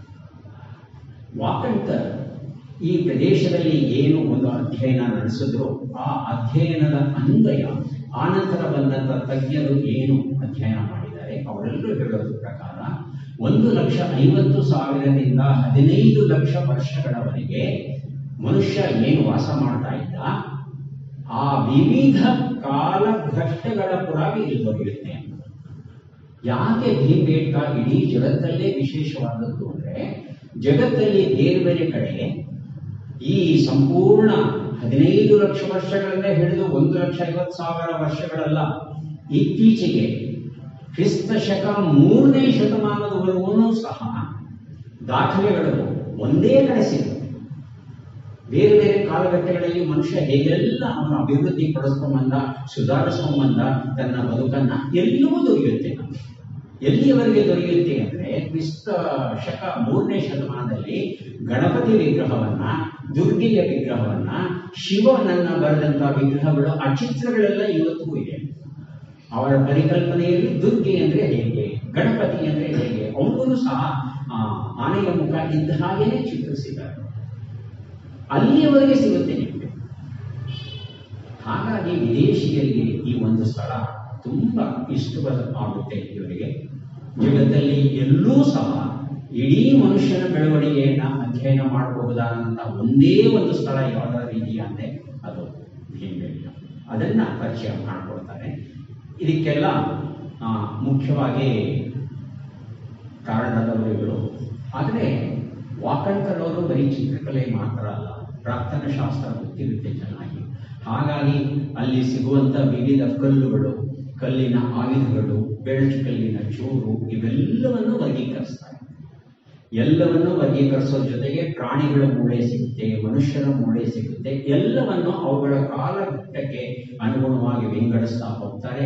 ಹೀಗೆ ಅದ್ಭುತವಾದ ಕೆಲಸವನ್ನ ಅವರು ಮಾಡ್ತಾರೆ. ಜೊತೆಗೆ ನಾನಾ ರೀತಿಯಾದ ಕಟ್ಟಡಗಳ ಅವಶೇಷ ಕಂಡುಬರುತ್ತದೆ. ಹಾಗಾಗಿ ಒಂದು ಕಾಲದಲ್ಲಿ ಈ ಗುಹೆಗಳಲ್ಲಿ ಒಂದಷ್ಟು ಅವಶೇಷ ಇತ್ತು ಅನ್ನೋದು ಸಹ ನಮಗೆ ಗೊತ್ತಾಗುತ್ತೆ. ಒಂದು ಯಜ್ಞಕುಂಡವೂ ಸಿಗುತ್ತೆ ಅವರಿಗೆ. ಹಿಂದೆ ಯಜ್ಞಕುಂಡವನ್ನ ಕಟ್ಟಬೇಕಾದ್ರೆ ಗಾಳಿ ಬೀಸ್ತಿರಲಿ ಅಂತ ಹೇಳಿ ಅದಕ್ಕೆ ವಿಶೇಷವಾದ ರಕ್ಷಣಾ ಗೋಡೆಯನ್ನ ನಿರ್ಮಿಸುವ ಪದ್ಧತಿ ಇತ್ತು ಅನ್ನೋ ವರ್ಣನೆ ಸಿಗುತ್ತೆ ನಮಗೆ. ಅಂತಹ ಒಂದು ಗೋಡೆ ಇದ್ದದ್ದು ಆ ಮೋಟು ಗೋಡೆಯೂ ಇವರಿಗೆ ಸಿಗುತ್ತೆ. ಹೀಗೆ ಅನೇಕ ಅಧ್ಯಯನಗಳನ್ನ ಮಾಡ್ತಾ ನಾಣ್ಯಗಳು ಸಿಗುತ್ತೆ ಅವರಿಗೆ. ನಂತರ ಕಾಲದ ನಾಣ್ಯಗಳು ಅದು ಸಹ ಅವರಿಗೆ ಸಿಗುತ್ತೆ. ಕೊನೆಗೆ ಏನ್ ಮಾಡ್ತಾರೆ ಅವರು, ಈ ಒಂದು ಪ್ರದೇಶದಲ್ಲಿ ದೊರೆಯುವಂತ ಎಲ್ಲವೂ ಏನಿದೆ ಅದನ್ನ 5 ಘಟ್ಟಗಳಲ್ಲಿ ವಿಂಗಡಿಸ್ತಾರೆ. ಮೊದಲನೇ ಘಟ್ಟ, 2, 3, 4, 5 ಅಂತ ಹೇಳಿ. ಯಾಕೆ ಹಾಗೆ ವಿಂಗಡಿಸ್ತೆ, ಅದಕ್ಕೆಲ್ಲ ಏನು ಆಧಾರ ಅನ್ನೋದಕ್ಕೆ ಎಲ್ಲವನ್ನೂ ಸಹ ಅವರು ವಿವರಣೆ ಕೊಡ್ತಾರೆ. 3ನೇ ಶತಮಾನ, ಕ್ರಿಸ್ತ ಶಕ 3ನೇ ಶತಮಾನ ಆದ್ಮೇಲೆ ಯಾಕೆ ಇಲ್ಲಿ ಗುಹಾ ಚಿತ್ರಗಳಿಲ್ಲ ಅಥವಾ ಮತ್ತೊಂದು ಆಧಾರ ಇಲ್ಲ ಅನ್ನೋದಕ್ಕೆ ಅವರು ಕೊಡುವಂತ ವಿವರಣೆ ಏನು ಅಂದ್ರೆ, ಕ್ರಿಸ್ತ ಪೂರ್ವ ಮುಗಿದು ಕ್ರಿಸ್ತ ಶಕ ಆರಂಭ ಆಗ್ತಾ ಇದ್ದ ಹಾಗೇನೆ ಮನುಷ್ಯ ಈ ಬೆಟ್ಟಗಳ ಬದುಕನ್ನ ಬಿಟ್ಟು ಬಯಲಿನ ಬದುಕಿಗೆ ಬಂದ. ಬಯಲಲ್ಲಿ ಆತ ಬದುಕನ್ನ ಕಲಿಯೋಕೆ ಶುರು ಮಾಡೋದಕ್ಕೆ ಕೃಷಿ ಬಹಳ ನೆರವಾಯಿತು. ಹತ್ತಿರದಲ್ಲಿ ಯಾವುದೇ ದೊಡ್ಡ ನದಿಗಳು ಇರದೇ ಇದ್ರೂ ಸಹ ಬೇರೆ ಬೇರೆ ಪ್ರದೇಶಗಳ ಜೊತೆ ವ್ಯಾಪಾರ ವಹಿವಾಟುವನ್ನ ಈ ಗುಹೆಗಳಲ್ಲಿ ವಾಸ ಮಾಡ್ತಾ ಇದ್ದಂತಹ ಜನರು ನಡೆಸ್ತಾ ಇದ್ರು ಅನ್ನೋದಕ್ಕೆ ಅಗತ್ಯವಾದಂತ ಕೃಷಿಯ ಚಟುವಟಿಕೆಗಳು, ವಾಣಿಜ್ಯ ಚಟುವಟಿಕೆಗಳು, ಸರಕು ಸಾಗಾಣಿಕೆಗಳು ನಡೆದದ್ದು, ಮತ್ತೆ ಲಿಪಿಗಳು ಉದ್ಭವ ಆದದ್ದು, ನಾಣ್ಯಗಳು ಸಿಕ್ಕಿದ್ದು, ಹೀಗೆ ನಾನಾ ರೀತಿಯಾದ ಪುರಾವೆಗಳನ್ನೆಲ್ಲ ಸಂಘಟಿಸ್ತಾ ಹೋಗ್ತಾರೆ. ನಂತರ ಅವರು ಭಾರತದಲ್ಲಿ ಬೇರೆ ಬೇರೆ ಕಡೆ ಗುಹೆಗಳು ಎಲ್ಲೆಲ್ಲಿವೆ ಅಂತ ಹುಡುಕಿ ಸುಮಾರು 4,000 ಗುಹೆಗಳನ್ನು ಅಧ್ಯಯನ ಮಾಡಿದ್ದಾರೆ. ಈ 4,000 ಗುಹೆಗಳಲ್ಲಿ 400 ಗುಹೆಗಳು ಕರ್ನಾಟಕಕ್ಕೆ ಸೇರಿವೆ. ನಮ್ಮ ಬಾದಾಮಿ ಪ್ರದೇಶ ಇದೆಯಲ್ಲ, ಇವತ್ತಿಗೂ ಅದ್ಭುತವಾದ ಪ್ರದೇಶ. ಅಲ್ಲಿ ಎಷ್ಟು ಗುಹೆಗಳಿವೆ ಅಂತ ನೋಡಿದ್ರೆ ಆಶ್ಚರ್ಯ ಆಗುತ್ತೆ ನಮಗೆ. ಆದರೆ ಅಲ್ಲಿ ರಚನೆಗೊಂಡಿರ್ತಕ್ಕಂಥ ದೇವರ ವಿಗ್ರಹಗಳು ಇತ್ಯಾದಿಗಳೆಲ್ಲ ಅದು ಚಾಲುಕ್ಯರ ಕಾಲದಲ್ಲಿ, ಅದೆಲ್ಲ ಮಂಗಳೇಶನ ನಂತರ ಬಂದದ್ದು. ಇಮ್ಮಡಿ ಪುಲಿಕೇಶಿ ಮತ್ತು ಆತ ನಂತರ ಬಂದವರೆಲ್ಲ ಕಟ್ಟಿಸ್ತಾರೆ. ಮಂಗಳೇಶ ಈ ಸ್ಯಾಂಡ್ ಸ್ಟೋನ್ ಅಂತ ಏನು ಹೇಳ್ತೇವೆ, ಜಲಜ ಶಿಲೆ, ಮರಳು ಶಿಲೆ ಅಂತ ಏನು ಕರೀತೇವೆ, ಆ ಸೆಡಿಮೆಂಟರಿ ರಾಕ್ ಅನ್ನ ಬಳಸ್ಕೊಂಡು 4 ಗುಹೆಗಳನ್ನ ಕೆತ್ತಿಸಿದ್ದಾನೆ. ಹಿಂದೂ ಗುಹೆ, ಜೈನ ಗುಹೆ, ಬೌದ್ಧ ಗುಹೆ, ಇವೆಲ್ಲ ನಾವೇನು ಇವತ್ತು ನೋಡ್ತಾ ಇದ್ದೇವೆ. ಅದರ ನಿರ್ಮಾಣ ಆದದ್ದು ಮಂಗಳೇಶನ ಕಾಲ. ಆದರೆ ಇಲ್ಲಿ ನಾವು ಮಾತಾಡ್ತಾ ಇರೋದು ಮಂಗಳೇಶನಿಗಿಂತಲೂ ಬಹಳ ಹಿಂದಿನ ಕಾಲದ ಗುಹೆಗಳ ಬಗ್ಗೆ. ಅಂತಹ ಗುಹೆಗಳನ್ನ ಅಧ್ಯಯನ ಮಾಡಿ ಅಲ್ಲಿರ್ತಕ್ಕಂಥ ವರ್ಣಚಿತ್ರಗಳನ್ನೆಲ್ಲ ಅವರು ದಾಖಲಿಸ್ತಾರೆ. ವಾಕಣ್ಕರ್ ಮೂಲತಃ ರೇಖಾಚಿತ್ರಗಳನ್ನ ಬರೆಯೋದರಲ್ಲಿ ಪದವಿಯನ್ನ ಕಳಿಸ್ತಾರೆ. GD ಅಂತ, ಗ್ರಾಜುಯೇಷನ್ ಇನ್ ಆರ್ಟ್ಸ್ ಅಂತ ಒಂದು ಪದವಿ ಮುಂಬೈನಲ್ಲಿ ಪಡೀತಾರೆ. ಹಾಗಾಗಿ ಅವರು ತಾವೆಲ್ಲ ಏನೇನು ಕಾಣ್ತಾರೆ, ಯಾಕಂದ್ರೆ ಫೋಟೋಗ್ರಫಿ ಅಷ್ಟು ಸುಲಭವಾಗಿರಲಿಲ್ಲ. ಹಾಗಾಗಿ ಎಲ್ಲವನ್ನೂ ಚಿತ್ರಗಳು, ರೇಖಾಚಿತ್ರ 15,000ಕ್ಕೂ ಹೆಚ್ಚು ರೇಖಾಚಿತ್ರಗಳು ಇವತ್ತು ಅಲ್ಲಿನ ಮ್ಯೂಸಿಯಂ ಅಲ್ಲಿ ಯಾಕೆ ಹೋಗಿ ನೋಡಬಹುದು. ಹೀಗೆ ರೇಖಾಚಿತ್ರಗಳನ್ನು ಬರೀತಾರೆ. ಹೋಗ್ತಾರೆ. ಇವರ ಹೆಸರು ಗೊತ್ತಾಗ್ತಾ ಇದ್ದ ಹಾಗೇನೆ ಜಾಗತಿಕ ಮಟ್ಟದಲ್ಲಿ ಬೇರೆ ಬೇರೆ ದೇಶಗಳಿಂದ ಇವರಿಗೆ ಆಹ್ವಾನ ಬರುತ್ತೆ. ಬಂದು ನಮ್ಮಲ್ಲಿ ಪಾಠ ಮಾಡಿ ಹೇಳಿ ಇವರೆಲ್ಲ ಈ ವಿಂಬೇಕನ ಆಧಾರವಾಗಿ ಇಟ್ಕೊಂಡು ಅನೇಕ ದೇಶಗಳಲ್ಲಿ ಇವರು England, Austria, France, Germany, Spain, Greece, Mexico, Egypt, America ಮುಂತಾದ ದೇಶಗಳಿಗೆ ಹೋಗಿ ಭಾಷಣಗಳನ್ನು ಮಾಡೋದ್ರ ಜೊತೆಗೆ ಆ ದೇಶಗಳಲ್ಲಿ ಇದ್ದಿರಬಹುದಾದ ಗುಹೆಗಳು ಏನಿರುತ್ತೆ ಅಲ್ಲಿಗೆ ಹೋಗಿ ಅವರಿಗೇ ಗೊತ್ತಿಲ್ಲತಕ್ಕಂಥ ವಿಶೇಷ ಮಾಹಿತಿಗಳನ್ನೆಲ್ಲ ಸಂಗ್ರಹ ಮಾಡಿ ಅವರಿಗೆ ಹೇಳ್ತಾ ಅವರ ಜ್ಞಾನವನ್ನ ಹೆಚ್ಚಿಸ್ತಾ ಅವರಿಗೂ ಗೊತ್ತಿಲ್ಲತಕ್ಕಂಥ ಹೊಸ ಗುಹೆಗಳನ್ನು ಶೋಧಿಸ್ತಾ ಅದ್ಭುತವಾದ ಕಾಣಿಕೆಯನ್ನ ಕೊಡ್ತಾ ಹೋಗ್ತಾರೆ. 1981ರಲ್ಲಿ ಅವರು ದಕ್ಷಿಣ ಅಮೆರಿಕ ಪ್ರವಾಸ ಕೈಗೊಳ್ತಾರೆ. ಪ್ರವಾಸ ಕೈಗೊಳ್ಳುವಾಗ ಒಬ್ಬ ರೇಡಿಯೋ ವರದಿಗಾರ ಸಿಗ್ತಾನೆ ಅವರಿಗೆ ಹೇಳ್ತಾರೆ, ಈ ಮೆಕ್ಸಿಕೋದಲ್ಲಿ ರೆಡ್ ಇಂಡಿಯನ್ಸ್ ಅಂತ ಇದ್ದಾರಂತಲ್ಲ, ನಾನು ಅವರನ್ನ ನೋಡಬೇಕು, ಅವರ ಒಂದು ಹಳ್ಳಿ ನೋಡಬೇಕು, ಸಾಧ್ಯವಾದರೆ ಈ ರೆಡ್ ಇಂಡಿಯನರ ಪುರೋಹಿತ ಯಾರಿದ್ದಾರೆ ಅವನ ಜೊತೆ ಮಾತುಕತೆ ಆಡಬೇಕು, ಅವಕಾಶ ಮಾಡಿಕೊಡ್ತೀರಾ ಅಂತ ಕೇಳಿದಾಗ ಆತ ಒಪ್ಪಿಕೊಂಡು ಕರ್ಕೊಂಡು ಹೋಗ್ತಾರೆ. ಒಂದು ಹಳ್ಳಿಗೆ ಹೋಗ್ತಾರೆ. ಈ ಒಬ್ಬ ಪರದೇಶಿ ವ್ಯಕ್ತಿ ಬಂದು ಕೂಡಲಿನ ಇದ್ದವರೆಲ್ಲ ಒಂದು ರೀತಿ ಜಾಗರೂಕರಾಗಿ ಯಾರೇನು, ಯಾಕಂದ್ರೆ ಏನು ಎತ್ತ ಪ್ರಶ್ನೆಗಳನ್ನ ಕೇಳೋಕೆ ಶುರು ಮಾಡ್ತಾರೆ. ವಾಕಣ್ಕರ್ ಹೇಳಲ್ಲ, ಬಹಳ ಸಮಾಧಾನ ಚಿತ್ತರಾಗಿ ಅವರು ವಿವರಿಸ್ತಾ ಎಲ್ಲ ವಸ್ತು ಸ್ನೇಹವನ್ನು ಸಂಪಾದಿಸಿಕೊಂಡು ನಿಮ್ಮ ಪುರೋಹಿತರನ್ನ ನೋಡಬೇಕು, ಅವರು ಮಾಡೋ ಪೂಜಾ ಸ್ಥಳಗಳನ್ನ ನೋಡಬೇಕು ಅಂತ ಹೇಳಿದಾಗ ಅವರೆಲ್ಲ ಗರಂ ಮಾಡಿಬಿಡ್ತಾರೆ. ಹೊಡೆಯೋದೊಂದು ಬಾಕಿ. ಆದರೆ ಇವರು ಬಹಳ ನಾಜೂಕಾಗಿ ಅವ್ರ ಜೊತೆ ಮಾತುಕತೆ ಆಡ್ತಾರೆ. ಕೊನೆಗೆ ಪುರೋಹಿತ ಬರ್ತಾನೆ. ಆತನ ಇಷ್ಟವೇ ಇರೋಲ್ಲ ತೋರ್ಸಕ್ಕೆ. ಆದರೆ ಇವರು ಎಷ್ಟು ಚೆನ್ನಾಗಿ ಆತನ ಮನವೊಲಿಸ್ತಾರೆ ಅಂತ ಹೇಳ್ತಂದ್ರೆ ಆತ ಕರ್ಕೊಂಡು ಹೋಗ್ತಾನೆ ವಾಕಣ್ಕರ್ ಆ ಪೂಜಾ ಸ್ಥಳಕ್ಕೆ. ಆ ಪೂಜಾ ಸ್ಥಳಕ್ಕೆ ಹೋಗ್ತಾ ಇದ್ದಾಗೇನೆ, ಒಳಗೆ ಪ್ರವೇಶ ಮಾಡ್ತಾ ಇದ್ದಾಗೇನೆ ಅವರಿಗೆ ಕಾಣುವ ಮೊದಲ ನೋಟ ಅಂದ್ರೆ ಯಜ್ಞಕುಂಡ. ಯಜ್ಞಕುಂಡದಲ್ಲಿ ಅಗ್ನಿ ಪ್ರಜ್ವಲಿಸ್ತಾ ಇದೆ.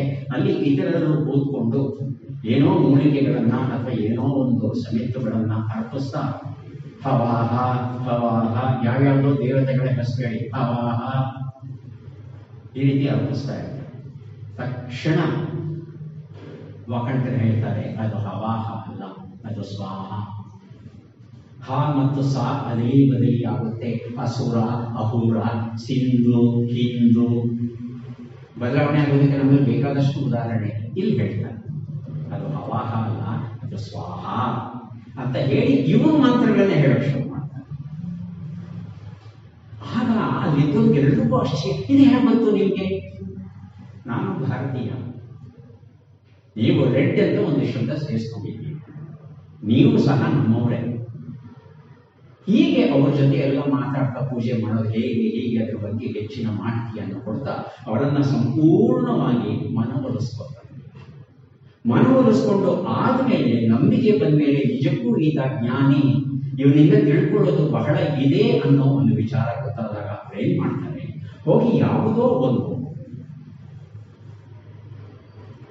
ಬರಹವನ್ನ ತಂದು ಕೊಡ್ತಾರೆ ಅವ್ರಿಗೆ, ಒಂದು ಶಿಲಾಲೇಖ. ನೋಡಿದ ಕೂಡಲೇ ರೋಮಾಂಚಿತರಾಗ್ತಾರೆ ವಾಕಣ್ಕರ್. ಯಾಕಂದ್ರೆ ಅದು ಬ್ರಾಹ್ಮಿ ಲಿಪಿಯ ಶಾಸ್ತ್ರ. ಬ್ರಾಹ್ಮಿ ಲಿಪಿಯನ್ನ ಚೆನ್ನಾಗಿ ಕಲಿತಿರ್ತಾರೆ ವಾಕಣ್ಕರ್. ಹಾಗಾಗಿ ಓದ್ತಾರೆ ಏನ್ ಬರ್ತಿದೆ ಅದರಲ್ಲಿ. ಅದರ ಸಾರಾಂಶ ಏನು ಅಂದ್ರೆ, ಶಕವರ್ಷ 845ರಲ್ಲಿ, ಶಕವರ್ಷ 845 ಅಂದ್ರೆ ನಮ್ಮ ಕ್ರಿಸ್ತ ಶಕಕ್ಕೆ ಪರಿವರ್ತಿಸಿದೆ. ಕ್ರಿಸ್ತ ಶಕ 923ರಲ್ಲಿ ವಾಸನೂಲ ಅಂತಕ್ಕಂಥ ಭಾರತೀಯ ಹಡಗುಗಳ ಕ್ಯಾಪ್ಟನ್ ಆ ಪ್ರದೇಶಕ್ಕೆ ಬಂದಿರ್ತಾನೆ, ಮೆಕ್ಸಿಕೋಗೆ ಬಂದಿರ್ತಾನೆ. ಮೆಕ್ಸಿಕೋಗೆ ಬಂದವನು ಅದನ್ನ ನೋಡಿ ಜಾವಾದಿಂದ ಬಂದಿರ್ತಾನೆ.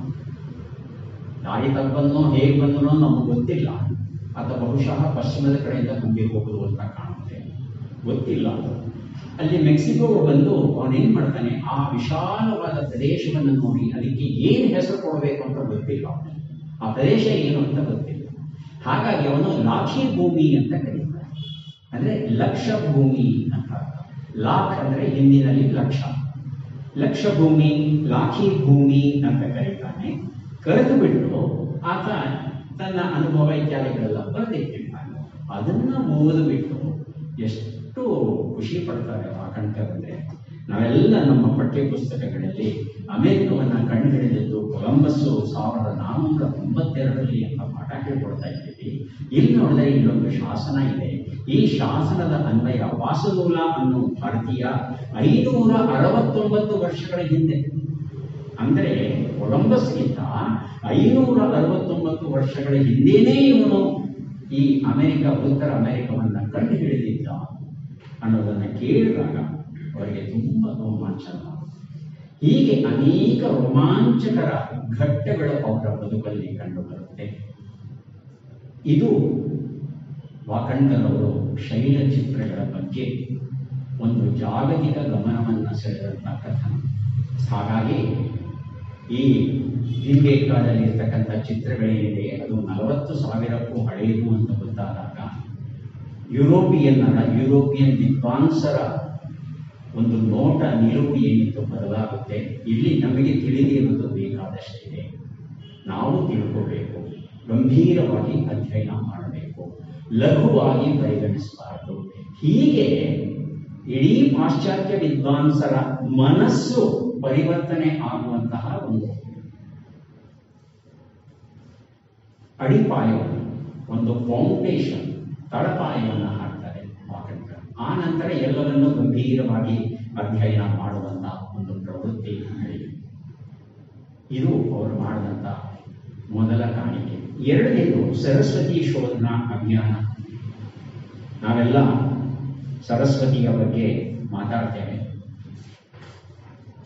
ಹಾಗೆ ಇದ್ಲು, ಹೇಗೆ ಇದ್ಲು, ಅಲ್ಲಿ ಅಲಹಾಬಾದಲ್ಲಿ ತ್ರಿವೇಣಿ ಸಂಗಮ ಇದೆ, ಬುದ್ಧ ಗಮನಿಯಾಗಿ ಬರ್ತಾರೆ, ಎಲ್ಲ ಕಥೆ ಯಾತ್ರೆ ಹೊಡಿತೀರಿ ಅಂತಾರೆ ಪಾಶ್ಚಾತ್ಯರೆಲ್ಲ. ಕಥೆ ಹೊಡಿತಿದ್ದೀರಿ ನೀವು, ಸರಸ್ವತಿ ಅನ್ನೋದು ಇರಲೇ ಇಲ್ಲ. ಆದರೆ ಋಗ್ವೇದದಲ್ಲಿ ಅವರು ಹೇಳೋ ಪ್ರಕಾರ ಕ್ರಿಸ್ತಪೂರ್ವ 1500ರಲ್ಲಿ ರಚನೆಯಾಗಿದೆ. ಆದರೆ ನಮ್ಮ ಪಂಡಿತರ ಅನ್ವಯ ಅದು ಇನ್ನೂ ಪ್ರಾಚೀನವಾದದ್ದು ಅಂತ ನಾವು ಹೇಳ್ತೇವೆ. ಆದರೆ ಅವರು ಹೇಳಿರೋ ಹಾಗೆ ಕ್ರಿಸ್ತಪೂರ್ವ 1500ರಲ್ಲಿ ರಚನೆಯಾದ ಋಗ್ವೇದದಲ್ಲಿ ಸರಸ್ವತಿ ನದಿಯನ್ನು ಕುರಿತು ಅಂಬಿತಮೆ, ನದೀತಮೆ, ದೇವೀತಮೆ ಸರಸ್ವತಿ. ಅಂಬಿತಮೆ, ಅಂಬ ತಾಯಿ, ತಾಯಿಯರಲ್ಲೇ ನೀನು ಶ್ರೇಷ್ಠಳು. ನದೀತಮೆ, ಈ ಭರತಖಂಡದಲ್ಲಿ ಹರಿಯುವ ನದಿಗಳಲ್ಲೆಲ್ಲ ನೀನೇ ಶ್ರೇಷ್ಠಳು. ಹಾಗೇನೆ ದೇವೀತಮೆ, ಎಲ್ಲ ದೇವತೆಗಳಿಗಿಂತಲೂ ನೀನು ಮಿಗಿಲು, ಯಾಕಂದ್ರೆ ಅಕ್ಷರ ಜ್ಞಾನ. ಇದೇ ಘಟ್ಟದಲ್ಲಿ ಸರಸ್ವತಿ ನದಿಯೇ ಅಕ್ಷರ ಜ್ಞಾನದ ದೇವತೆಯಾಗಿಯೂ ಪರಿವರ್ತನೆ ಆಗ್ತಾಳೆ ಅನ್ನೋ ವಿವರಣೆ ದೊರೆಯುತ್ತೆ. ಆದರೆ ಇದನ್ನ ಪಾಶ್ಚಾತ್ಯರು ವಿಶೇಷವಾಗಿ ಒಪ್ಪೋದಿಲ್ಲ. ನಮಗೆ ಇವತ್ತು ಗೊತ್ತಿರೋ ಹಾಗೆ ಸರಸ್ವತಿ ನದಿ ತೀರದಲ್ಲಿ ಅನೇಕ ನಗರಗಳು, ಅನೇಕ ನಮ್ಮ ಪ್ರಾಚೀನ ಹಿಂದೂ ಗ್ರಂಥಗಳು ರಚನೆಯಾಗುವು ಅಂತ ಇವತ್ತು ಹೇಳ್ತಾ ಇದ್ದಾರೆ. ಋಗ್ವೇದದಲ್ಲಿ ಒಂದು ನದಿ ಸ್ತುತಿ ಅಂತ ಬರುತ್ತೆ. ಆ ನದಿ ಸ್ತುತಿಯ ಅನ್ವಯ ಸರಸ್ವತಿ ನದಿ ಹರಿತಾ ಇದ್ದದ್ದು ಇವತ್ತಿನ ಶತದ್ರು ಅಥವಾ ಸಟ್ಲೆಜ್ ಅಂತ ಏನಿದೆ ನದಿ, ಅದು ಮತ್ತು ಯಮುನಾ ನದಿಯ ನಡುವೆ ಹರಿತಾ ಇತ್ತು ಅನ್ನೋ ಒಂದು ವಿವರಣೆ ಋಗ್ವೇದದಲ್ಲೇ ನಮಗೆ ದೊರೆಯುತ್ತೆ. ಆದರೆ ಕಾಲಕ್ರಮೇಣ ವಿಶಾಲವಾದ ನದೀತಮೆ, ನದಿಗಳಲ್ಲೇ ಅತ್ಯಂತ ದೊಡ್ಡವಳು ಶ್ರೇಷ್ಠಳು ಅಂತ ಏನು ಋಗ್ವೇದ ಹೇಳುತ್ತೆ, ಅದು ಮುಂದೆ ಸಾಮವೇದದ ಕಾಲಕ್ಕೆ ಅಂದರೆ 1200ರ ಹೊತ್ತಿಗೆ ಅದೇನಾಗುತ್ತೆ ಅಂದರೆ ತಾಂಡ್ಯ ಬ್ರಾಹ್ಮಣ ಅಂತ ಒಂದು ಬರುತ್ತೆ. ಅದು ಸಾಮವೇದಕ್ಕೆ ಸೇರಿದೆ. ಆ ಬ್ರಾಹ್ಮಣದಲ್ಲಿ ಸರಸ್ವತಿಯು ತೆವಳುತ್ತಾ ಹರಿಯುತ್ತಿದ್ದಾಳೆ, ವಿನಾಶದ ಹಾದಿಯಿದ್ದಾಳೆ. ವಿನಾಶ ಎನ್ನುವ ಸಂಸ್ಕೃತ ಶಬ್ದವನ್ನೇ ಬಳಸಿದ್ದಾರೆ ಆ ಮಂತ್ರದಲ್ಲಿ. ವಿನಾಶದ ಹಾದಿಯಲ್ಲಿದ್ದಾಳೆ ಅನ್ನೋ ಪ್ರೇರಣೆ ಸಿಗುತ್ತೆ. ಅಂದ್ರೆ ಯಾವುದೋ ಕಾರಣದಿಂದ ಸರಸ್ವತಿ ನದಿ ಒಣಗ್ತಾ ಬಂತು ಅನ್ನೋ ಒಂದು ವಿವರಣೆ ನನಗೆ ಗೊತ್ತಾಗುತ್ತೆ. ಆದರೆ ನಿನ್ನೆಯಷ್ಟೇ ಪ್ರಕಟವಾದಂತಹ ಒಂದು ಸಂಶೋಧನಾ ಬರಹದಿಂದ ನನಗೆ ಗೊತ್ತಾಗಿದ್ದು ಏನು ಅಂದ್ರೆ, ಇದು ಹವಾಮಾನ ವೈಪರೀತ್ಯದಿಂದ ಆದದ್ದು ಅಂತ. ಗ್ಲೋಬಲ್ ವಾರ್ಮಿಂಗ್ ಅನ್ನೋದು ಆಗಲೇ ಶುರುವಾಗಿತ್ತು, ಏನೋ ಗೊತ್ತಿಲ್ಲ. ಯಾಕೆ ಅಂದ್ರೆ ಈ ಸರಸ್ವತಿ ನದಿಗೆ ಉಣಿಸ್ತಾ ಇದ್ದದ್ದು ಒಂದು ನೀರ್ಗಲ್ಲು, ಒಂದು ಗ್ಲೇಸಿಯರ್. ಆ ಗ್ಲೇಸಿಯರ್ ಜೊತೆ ಏನು ಸಂಪರ್ಕ ಇತ್ತು ಅದು ಒಣಗುತ್ತೆ, ಆ ಸಂಪರ್ಕ ಕಡಿದು ಹೋಗುತ್ತೆ ಅಂತ ಇತ್ತೀಚಿನ ಒಂದು ವರ್ಣನೆ. ಇನ್ನೂ ವರ್ಣನೆ ಏನಂದ್ರೆ, ಈ ಒಂದು ಪ್ರದೇಶದಲ್ಲಿ ಭೂಕಂಪನ ಸರ್ವೇ ಸಾಮಾನ್ಯ. ಯಾಕೆ ಅಂತ ಕೇಳಿದ್ರೆ, ಸ್ವಲ್ಪ ಇತಿಹಾಸವನ್ನ ಭೂಗರ್ಭಶಾಸ್ತ್ರವನ್ನ ಆ ಕಡೆ ತಿರುಗಿ ನೋಡ್ತು ಅಂದ್ರೆ, ಒಂದು ಕಾಲದಲ್ಲಿ ಪ್ಯಾಂಜಿಯಾ ಕಾಲದಲ್ಲಿ ಈಗ ಎಲ್ಲಾ ಕಡೆ ಹರಡು ಹೋಗಿರೋ ಅಷ್ಟು ಭೂಭಾಗಗಳು ಒಟ್ಟಿಗೆ ಇದ್ದವು. ಆಮೇಲೆ ಕಾಂಟಿನೆಂಟಲ್ ಡ್ರಿಫ್ಟ್ ಅಂತ ಭೂಖಂಡಗಳ ಚಲನೆ ಆರಂಭವಾಯಿತು. ಒಂದೊಂದು ಖಂಡ ಒಂದೊಂದು ಕಡೆಗೆ, ಆಸ್ಟ್ರೇಲಿಯಾ ಒಂದ್ ಕಡೆ ಹೋಯ್ತು, ಆಫ್ರಿಕಾ ಒಂದ್ ಕಡೆ ಹೋಯ್ತು, ಹೀಗೆ ಹೋಯ್ತು ಎಲ್ಲ ಹೇಳ್ತೀವಿ. ಅದರಲ್ಲಿ ಒಂದು ಪುಟ್ಟ ಫಲಕ ಉಳ್ಕೊಂಡ್ಬಿಟ್ಟಿತ್ತು, ಅದನ್ನೇ ಇಂಡಿಯನ್ ಸಬ್ ಕಾಂಟಿನೆಂಟ್ ಪ್ಲೇಟ್ ಅಂತ ಕರೀತೀವಿ. ಆದ್ರೆ ಅದು ಯಾವ ಕಾರಣದಿಂದಲೂ ಏನೋ ಗೊತ್ತಿಲ್ಲ, ಮುಂದೆ ಇದ್ದಂತ ಯುರೇಷಿಯಾ ಪ್ಲೇಟ್ ಅಂತ ಏನಿತ್ತು, ಯುರೋಪ್ ಮತ್ತು ಏಷ್ಯಾ ರೂಪುಗೊಳ್ಳೋಕೆ ಕಾರಣವಾದಂತ ಭೂಪ್ರದೇಶ ಏನಿತ್ತು, ಆ ಯುರೇಷಿಯನ್ ಪ್ಲೇಟ್ಗೆ ಹೋಗಿ ಅಪ್ಪಳಿಸುತ್ತೆ ಇಂಡಿಯನ್ ಸಬ್ ಕಾಂಟಿನೆಂಟ್ ಪ್ಲೇಟ್. ಹೀಗೆ ಅಪ್ಪಳಿಸಿದಾಗ ಆ ಘಾತಕ್ಕೆ, ಇಂಪ್ಯಾಕ್ಟ್ಗೆ ಹಿಮಾಲಯ ಪರ್ವತ ರೂಪುಗೊಳ್ಳುತ್ತೆ. ಹಾಗಾಗಿ ಜಗತ್ತಲ್ಲಿ ಅತ್ಯಂತ ಎಳೆಯ ಪರ್ವತ ಸಾಲು ಯಾವುದು ಅಂದ್ರೆ ಅದು ಹಿಮಾಲಯ. ಆಂಡೀಸು, ರಾಕಿ ಇವೆಲ್ಲ ಪ್ರಾಚೀನವಾದದ್ದು. ಇತ್ತೀಚೆಗೆ ಅಂದ್ರೆ ಹಿಮಾಲಯ. ಈ ಇಂಪ್ಯಾಕ್ಟ್ ಏನಿದೆ ಇವತ್ತು ನಡೀತಾ ಇದೆ. ಹಾಗಾಗಿ ಇವತ್ತಿಗೂ ಸಹ ಹಿಮಾಲಯ ಪರ್ವತ ಪ್ರದೇಶಗಳಲ್ಲಿ ಅವಲಾಂಚ್, ಹಿಮಪಾತ ಸರ್ವೇ ಸಾಮಾನ್ಯ, ಭೂಕುಸಿತ ಸರ್ವೇ ಸಾಮಾನ್ಯ, ಮತ್ತೆ ಭೂಮಿ ನಡುಗೋದು, ಭೂಕಂಪನ ಸರ್ವೇ ಸಾಮಾನ್ಯ. ಈ ಇಂಪ್ಯಾಕ್ಟ್ ನ ಕಾರಣದಿಂದ ಸರಸ್ವತಿ ತನ್ನ ಪಥವನ್ನ ಬದಲಾಯಿಸಿದ್ಲು ಅಂತ ಒಂದು ಪುರಾವೆ ಸಿಗುತ್ತೆ. ಆಮೇಲೆ ಇವತ್ತು ಯಮುನಾ ಎಲ್ಲಿ ಹರಿತಿದ್ದಾರೆ ಅಲ್ಲಿ ಹರಿತಿರ್ಲಿಲ್ಲ. ಯಮುನಾ ಮತ್ತು ಗಂಗಾ ಪ್ರತ್ಯೇಕ ನದಿಗಳು. ಇವತ್ತು ಯಮುನಾ ಗಂಗೆಯ ಉಪನದಿ, ಅವತ್ತಿರಲಿಲ್ಲ, ಪ್ರತ್ಯೇಕ ನದಿ ಆಗಿ. ಆದರೆ ಈ ಭೂಫಲಕಗಳ ಚಲನೆಯಿಂದ ಹೀಗೆ ನದಿಗಳ ಇದು ಹೋಗ್ಬಿಟ್ಟು ಈ ಗಗ್ರಾ, ಹಕ್ಕರ್ ಅಂತ ಈ ನದಿ ಕರೀತಾರೆ, ಅದೇ ಇವತ್ತಿನ ಸಿಂಧು ಅನ್ನೋ ವರ್ಣನೆ ಕೊಡ್ತಾರೆ. ಮತ್ತೆ ಈ ಯಮುನಾ ನದಿ ಮತ್ತಷ್ಟು ಪೂರ್ವ ದಿಕ್ಕಿನಲ್ಲಿ ಹರಿದು ಅದು ಗಂಗೆಯನ್ನ ಸೇರಿತು. ಹೀಗೆಲ್ಲ ವಿವರಣೆ ಭೂಗರ್ಭಶಾಸ್ತ್ರದಲ್ಲಿ ಬರುತ್ತೆ. ಸತ್ಯ ಏನು ಅಂತ ಗೊತ್ತಿಲ್ಲ. ಆದರೆ ಇತ್ತೀಚಿನ ಅಧ್ಯಯನದ ಅನ್ವಯ ಆ ನೀರ್ಗದ್ದು ಏನಿತ್ತು, ಆ ಹಿಮ ಸರೋವರ ಏನಿತ್ತು, ಆ ಗ್ಲೇಸಿಯರ್ ಏನಿತ್ತು, ಅದರ ಜೊತೆ ನಿರಂತರ ಸಂಪರ್ಕ ಇದ್ದ ಕಾರಣ ಇದು ನದಿ ತಮೆ ಆಗಿತ್ತು. ಅದು ಕಳೆದು ಹೋದ ಕೂಡಲೇ ಇದು ತನ್ನ ನೀರಿನ ಮೂಲವನ್ನು ಕಳೆದುಕೊಂಡಿದ್ದರಿಂದ ಒಣಗುದು ಅನ್ನೋ ಒಂದು ವಿವರಣೆಯನ್ನ ಕೊಡ್ತಾರೆ. ಹಾಗಾಗಿ ಪರಿಸರ ವೈಪರೀತ್ಯ, ಭೂಕಂಪನ, ಭೂಫಲಕಗಳ ಚಲನ ಇವೆಲ್ಲವೂ ಕಾರಣವಾಗಿರಬಹುದೇನೋ ಈ ಕ್ಷೇತ್ರದಲ್ಲಿ ಹರಿತಾ ಇದ್ದದ್ದು. ಈ ಒಂದು ಕ್ಷೇತ್ರದಲ್ಲಿ ಮತ್ತಷ್ಟು ಕೆಲಸಗಳು ನಡೀತಾ ಇದೆ. ಆದ್ರೆ ಪಾಶ್ಚಾತ್ಯರು ಏನ್ ಮಾಡಿದ್ರು, ಸಿಂಧು ನದಿ ಅನ್ನೋದು ಸರಸ್ವತಿ ನದಿ ಅನ್ನೋದೇ ಇರಲಿಲ್ಲ. ವೇದಗಳಲ್ಲಿ ಹೇಳುತ್ತಲ್ಲ, ಮಂತ್ರಗಳಲ್ಲಿ ಸರಸ್ವತಿ ಅಂತ ಬರುತ್ತಲ್ಲ, ಬರುತ್ತೆ ನಿಜ. ಆದ್ರೆ ಅದು ನೀವು ಹೇಳೋ ಸರಸ್ವತಿ ಅಲ್ಲ, ಅದು ಆಫ್ಘಾನಿಸ್ತಾನದಲ್ಲಿ ಹೆಲ್ಮಂಡ್ ಅಂತ ಒಂದು ನದಿ ಹರಿಯುತ್ತೆ.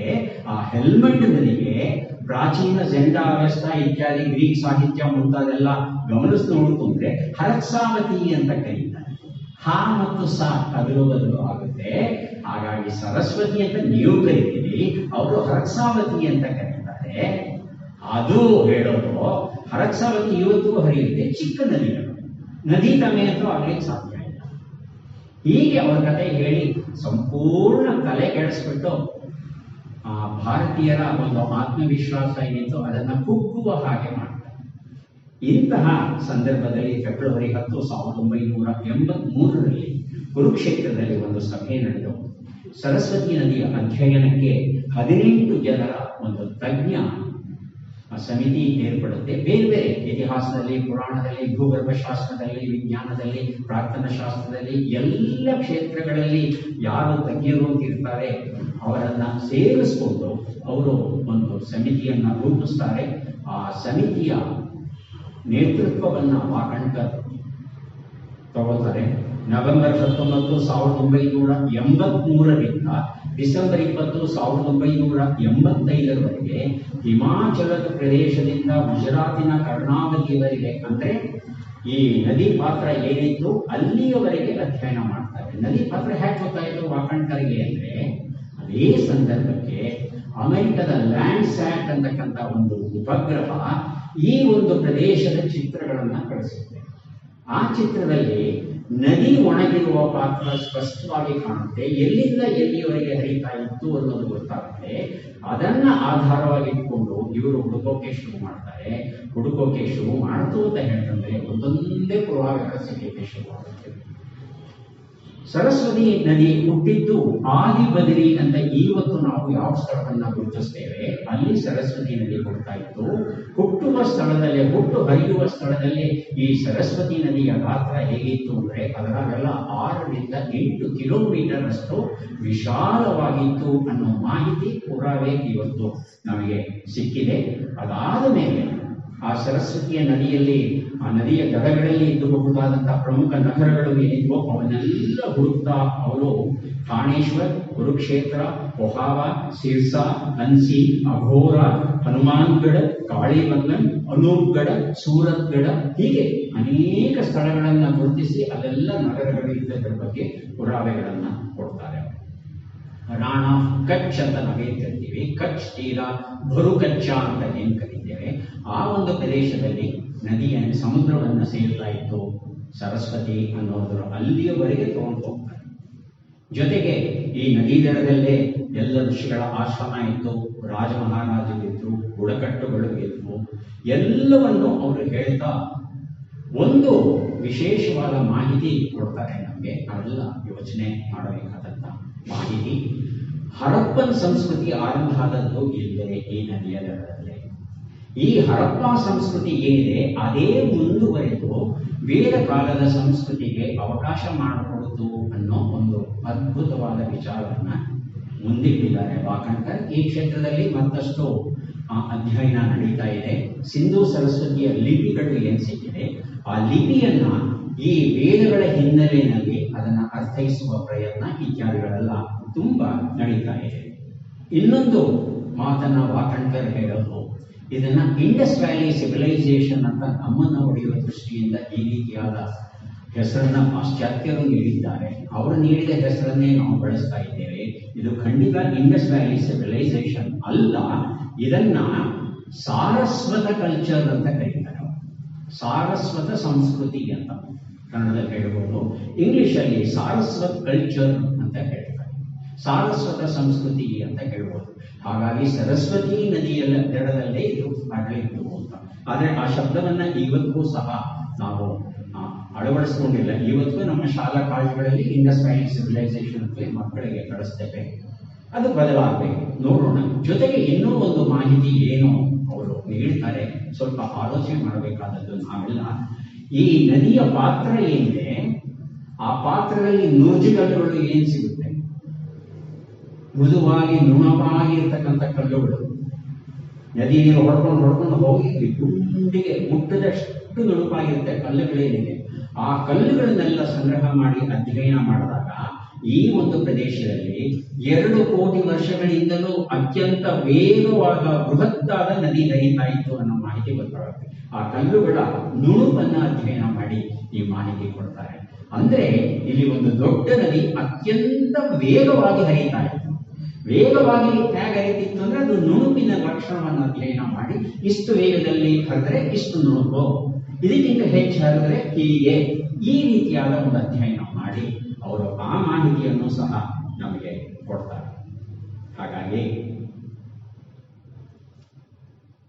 ಪಾಶ್ಚಾತ್ಯರೇನು ಸರಸ್ವತಿ ನದಿಯೇ ಇರಲಿಲ್ಲ ಅಂತ ಏನ್ ಹೇಳಿದ್ರು ಅದನ್ನ ಸುಳ್ಳು ಅಂತ ಮೊದಲ ಬಾರಿಗೆ ಅಧಿಕೃತವಾಗಿ ನಿರೂಪಿಸಿದ್ದು ವಾಕಣ್ಕರ್ ಮತ್ತು ಅವರ ತಂಡ. ಜೊತೆಗೆ ಅಮೆರಿಕನ್ ಲ್ಯಾಂಡ್ಸ್ಯಾಟ್ ಕೊಟ್ಟದ್ರಿಂದ ಅದನ್ನ ನಿಜ ಅಂತ ಎಲ್ಲರೂ ಒಪ್ಪಬೇಕಾಗುತ್ತೆ. ಒಂದ್ ವೇಳೆ ನಾವೇ ಆ ರೀತಿ ಚಿತ್ರಗಳನ್ನ ತೆಗೆದು ತೋರಿಸಿದ್ರೆ ನೀವೇನೋ ಮ್ಯಾನಿಪುಲೇಟ್ ಏನೋ ಮಾಡಿದ್ದೀರಿ, ಛತ್ರಿ ಕೆಲಸ ಮಾಡಿದ್ದೀರಿ ಅಂತ ಹೇಳ್ತಿದ್ರು ಏನೋ. ಆದ್ರೆ ಲ್ಯಾಂಡ್ಸ್ಯಾಟ್ ಕೊಟ್ಟ ಚಿತ್ರಗಳನ್ನು ಅವರು ಅಧ್ಯಯನ ಮಾಡಿದ್ರಿಂದ ಆನಂತರ ನಮ್ಮ ದೇಶದವರು ಸಹ ನಮ್ಮ ಉಪಗ್ರಹಗಳ ಸಹಾಯದಿಂದ ಅವುಗಳನ್ನು ಅಧ್ಯಯನ ಮಾಡಿ ನಿಜ ಅಂತ ಹೇಳಿದ ಮೇಲೆ ಈಗ ಸುಳ್ಳು ಹೇಳ್ತಾರೆ ಭಾರತೀಯರು, ಅವರಿಗೇನೂ ಇಲ್ಲವೇ ಇಲ್ಲ, ಪರಂಪರೆಯೇ ಇಲ್ಲ ಅಂತ ಏನೋ ಒಂದು ಕೂಗುತ್ತಿತ್ತು ಸ್ವಾತಂತ್ರ್ಯ ಪೂರ್ವ ಭಾರತದಲ್ಲಿ, ಅದು ಬದಲಾವಣೆಯಾಗಿದೆ. ಅದು ಬದಲಾವಣೆ ಆಗೋದಕ್ಕೆ ಕಾರಣ ಒಂದು ಲೆಕ್ಕದಲ್ಲಿ ವಾಕಣ್ಕರ್ ಹಾಗೆ ಅನೇಕ ಮಹನೀಯರು ಕೆಲಸ ಮಾಡಿದ್ದಾರೆ, ಅದರಲ್ಲಿ ಏನೂ ಅನುಮಾನ ಇಲ್ಲ. ಆದ್ರೆ ವಾಕಣ್ಕರ್ ಅವರ ಕಾಣಿಕೆ ಏನು ಅನ್ನೋದನ್ನ ನಾವೆಲ್ಲ ಮನಗಾಣಬೇಕು ಅನ್ನೋ ದೃಷ್ಟಿಯಿಂದ ಇವೆರಡನ್ನ ಇಷ್ಟು ದೀರ್ಘವಾಗಿ ಹೇಳಬೇಕಾಯಿತು. ಮೂರನೇದು, ಅವರು ಈ ಗ್ರೀನ್ವಿಚ್ ಮೆರಿಡಿಯನ್ ಅನ್ನೋದು ಏನಿದೆ, ಗ್ರೀನ್ವಿಚ್ ಟೈಮ್ GMT ಅಂತ ಏನ್ ಕರಿತೀವಿ, ಎಲ್ಲೋ ಅಲ್ಲಿ ಇಂಗ್ಲೆಂಡ್ಗೆ ಹತ್ತಿರದಲ್ಲಿ ಸಮುದ್ರದ ಮಧ್ಯೆ ಎಲ್ಲೋ GMT ಆಗುತ್ತೆ, ಅಲ್ಲಿ ಅದು 0 ಲ್ಯಾಟಿಟ್ಯೂಡ್ ಲ್ಯಾಂಜಿಟ್ಯೂಡ್ ಅಕ್ಷಾಂಶ ರೇಖಾಂಶಗಳನ್ನೆಲ್ಲ ಲೆಕ್ಕ ಹಾಕ್ತೇವಲ್ಲ, ಸಮಯ ಇಲ್ಲಿಂದ ಆರಂಭ ಆಗುತ್ತೆ, ಇಲ್ಲಿಂದ ಈ ಕಡೆಗೆ ರಾತ್ರಿ, ಇಲ್ಲಿಂದ ಈ ಕಡೆ ಹಗಲು, ಹೀಗೆಲ್ಲ ವರ್ಗೀಕರಣ ಇವರು ಮಾಡ್ಕೊಂಡಿದ್ದಾರಲ್ಲ, ಅಪ್ಪಣೆ ಯಾಕೆ ಕೊಟ್ಟರು ಅವ್ರಿಗೆ ಮಾಡಿ ಅಂತ ಇದೇ ಪ್ರಶ್ನೆ ಕೇಳ್ತಾರೆ, ಯಾಕೆ ಕೊಟ್ಟರು ನಿಮ್ಗೆ ಅಪ್ಪಣೆ? ಆದ್ರೆ ಅದಕ್ಕೆ ಮೊದಲು ಈ ಲೆಕ್ಕವನ್ನ ಹಾಕ್ತಾ ಇದ್ದಿದ್ದು ಪ್ಯಾರಿಸ್ನಿಂದ. ಪ್ಯಾರಿಸ್ ಅಲ್ಲಿ ಲೂವ್ರ್ ಅಂತ ಒಂದು ಮ್ಯೂಸಿಯಂ ಇದೆ, ಬಹು ಪ್ರಖ್ಯಾತವಾದಂತ ಮ್ಯೂಸಿಯಂ, ಅದ್ಭುತವಾದ ಮ್ಯೂಸಿಯಂ. ಫ್ರಾನ್ಸ್ಗೆ ಹೋದ್ರೆ ಒಮ್ಮೆ ಖಂಡಿತ ಈ ಒಂದು ಸ್ಥಳವನ್ನ ನೋಡಲೇಬೇಕು. ಅಲ್ಲಿ 0 ಮೆರಿಡಿಯನ್ ಇಂಡಿಕೇಟರ್ ಇವತ್ತಿಗೂ ಇದೆಯಾ. ಅವರ ಪ್ರಕಾರ ಇಲ್ಲಿಂದ ಹಗಲು ರಾತ್ರಿ ಆರಂಭವಾಗುತ್ತೆ, ಇದು 0 ಡಿಗ್ರಿ ಅಂತ ಪರಿಗಣಿಸಿ ಅವರು ಲೆಕ್ಕ ಮಾಡ್ತಾ ಇದ್ದಾರೆ. ಆದರೆ ಒಂದು ಕಾಲಘಟ್ಟದಲ್ಲಿ ಜಗತ್ತಿನ ಬಹುಭಾಗ ಬ್ರಿಟಿಷರ ಕೈವಶ ಆದಾಗ ವಿಜ್ಞಾನ ಕ್ಷೇತ್ರದಲ್ಲೂ ಬ್ರಿಟಿಷರು ಸಾಕಷ್ಟು ಸಂಶೋಧನೆಗಳನ್ನು ಮಾಡೋ ಕಾರಣ ಅವರೇನ್ ಹೇಳ್ತಾರೆ ಅಂದ್ರೆ, ಇಲ್ಲ ಬ್ರಿಟನ್ನಲ್ಲೇ ಲೆಕ್ಕ ಮಾಡಬೇಕು, ದಬ್ಬಾಳಿಕೆ ಮಾಡ್ತಾರೆ. ಅವರನ್ನ ಎದುರಿಸಿ ನಿಲ್ಲುವಂತ ರಾಜಕೀಯ ಚೈತನ್ಯ, ಆರ್ಥಿಕ ಚೈತನ್ಯ, ಜ್ಞಾನ ಚೈತನ್ಯ ಯಾರಿಗೂ ಇರೋಲ್ಲ, ಫ್ರೆಂಚ್ಗೂ ಇರೋಲ್ಲ. ಹಾಗಾಗಿ ಅವ್ರು ಬಾಯಿ ಮುಚ್ಕೋತಾರೆ, ಒಪ್ಕೋತಾರೆ. ನಾವೆಲ್ಲ ಅವ್ರನ್ನ ತಾನೇ ಅನುಸರಿಸ್ಬೇಕು ಪ್ರತಿಯೊಂದು ಕೂಡ. ಹಾಗಾಗಿ ಗ್ರೀನ್ವಿಚ್ ಮೀನ್ ಟೈಮ್ ನಾವು ಒಪ್ಕೊಂಡ್ಬಿಟ್ಟಿದ್ದೀವಿ. ಆದ್ರೆ ಫ್ರಾನ್ಸ್ ಅಲ್ಲೇ ಇತ್ತು ಅನ್ನೋದಕ್ಕೆ ಈ ಡಾವಿನ್ಸಿ ಕೋಡ್ ಅಂತ ಒಂದು ಕಾದಂಬರಿ ಇದೆ ನೋಡಿ, ಅದನ್ನ ಡಾನ್ ಬ್ರೌನ್ ಅನ್ನೋನು ಬರೆದಿದ್ದಾನೆ, ಅದ್ಭುತವಾಗಿದೆ ಕಾದಂಬರಿ. ಆ ಕಾದಂಬರಿನಲ್ಲಿ ಆಗ ಬರೀತಾನೆ ಹೇಗೆ ಫ್ರಾನ್ಸ್ ಅಲ್ಲಿ ಈ ಲೂವ್ರ್ ಮ್ಯೂಸಿಯಂ ಅಂತ ಏನಿದೆ, ಅಲ್ಲೇನೆ ಫ್ರಾನ್ಸ್ ಅಲ್ಲೇ ಪ್ಯಾರಿಸ್ ಅಲ್ಲೇ ಈ ಒಂದು ಮೆರಿಡಿಯನ್ ಏನಿತ್ತು ಅದನ್ನ ಬಲವಂತವಾಗಿ ಕಿತ್ತು ಗ್ರೀನ್ವಿಚ್ಗೆ ಹಾಕೋದಂತ ಅವನೇ ಬರೀತಾನೆ, ನಾವು ಹೇಳೋದೇನು ಬೇಕಿಲ್ಲ. ಇದನ್ನ ಅಧ್ಯಯನ ಮಾಡಿದಂತ ವಾಕಣ್ಕರ್ ಅವರು ಹೇಳ್ತಾರೆ, ಪ್ರಾಚೀನ ಕಾಲದಿಂದಲೂ, ಯಾಕಂದ್ರೆ ನಮ್ಮಲ್ಲಿ ಆರ್ಯಭಟ ಅದಕ್ಕಿಂತ ಮೊದಲು ಋಷಿಗಳು ಎಲ್ಲರೂ ಖಗೋಳ ಶಾಸ್ತ್ರದ ಬಗ್ಗೆ ಎಷ್ಟೆಲ್ಲ ಅಧ್ಯಯನ ಮಾಡಿ ಕರಾರುವಾಕ್ಕಾಗಿ ಗ್ರಹಣಗಳು ಯಾವ ಬರುತ್ತೆ, ನಕ್ಷತ್ರಗಳು ಯಾವ ಬರುತ್ತೆ, ಇವೆಲ್ಲ ಹೇಳಿದ್ರಲ್ಲ. ಇವೆಲ್ಲ ಹೇಳಬೇಕು ಅಂದ್ರೆ ಅವರು ಕಾಲವನ್ನ ಎಲ್ಲಿಂದ ಗಣನೆ ಮಾಡ್ತಾ ಇದ್ರು ಅಂತ ಕೇಳಿದ್ರೆ ಉಜ್ಜಯಿನಿಯಿಂದ. ಉಜ್ಜಯಿನಿಯಲ್ಲಿ ಈಶ್ವರ ಯಾಕೆ ಮಹಾಕಾಲನ ರೂಪದಲ್ಲಿ ಇದ್ದಾನೆ ಅಂದ್ರೆ ಕಾಲಕ್ಕೆ ಒಡೆಯ ಅವನೇ. ಹಾಗಾಗಿ ಮಹಾಕಾಲ ಪ್ರಖ್ಯಾತ. ಆ ಮಹಾಕಾಲನ ಆಲಯವನ್ನ ನಿರ್ಮಿಸಿದ್ದೇ ಆವತ್ತಿನ ಆ ಒಂದು ರೇಖೆ ಹರಿದು ಹೋಗ್ತಾ ಇತ್ತು. ಅಲ್ಲಿ ಅಕ್ಷಾಂಶ ರೇಖಾಂಶ ಎರಡೂ ಸೇರುತ್ತೆ. ಅಕ್ಷಾಂಶ ಯಾವುದು?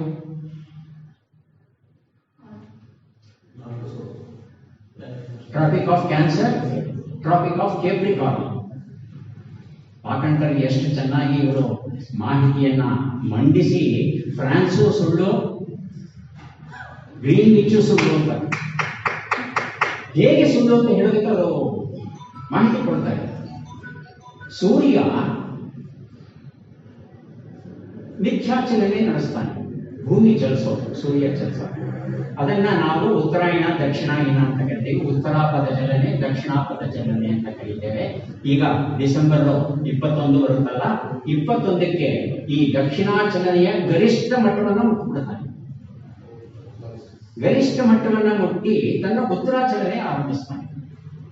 ವಾಸ್ತವದಲ್ಲಿ ಅದು ಸಂಕ್ರಾಂತಿ ಆಗಬೇಕು.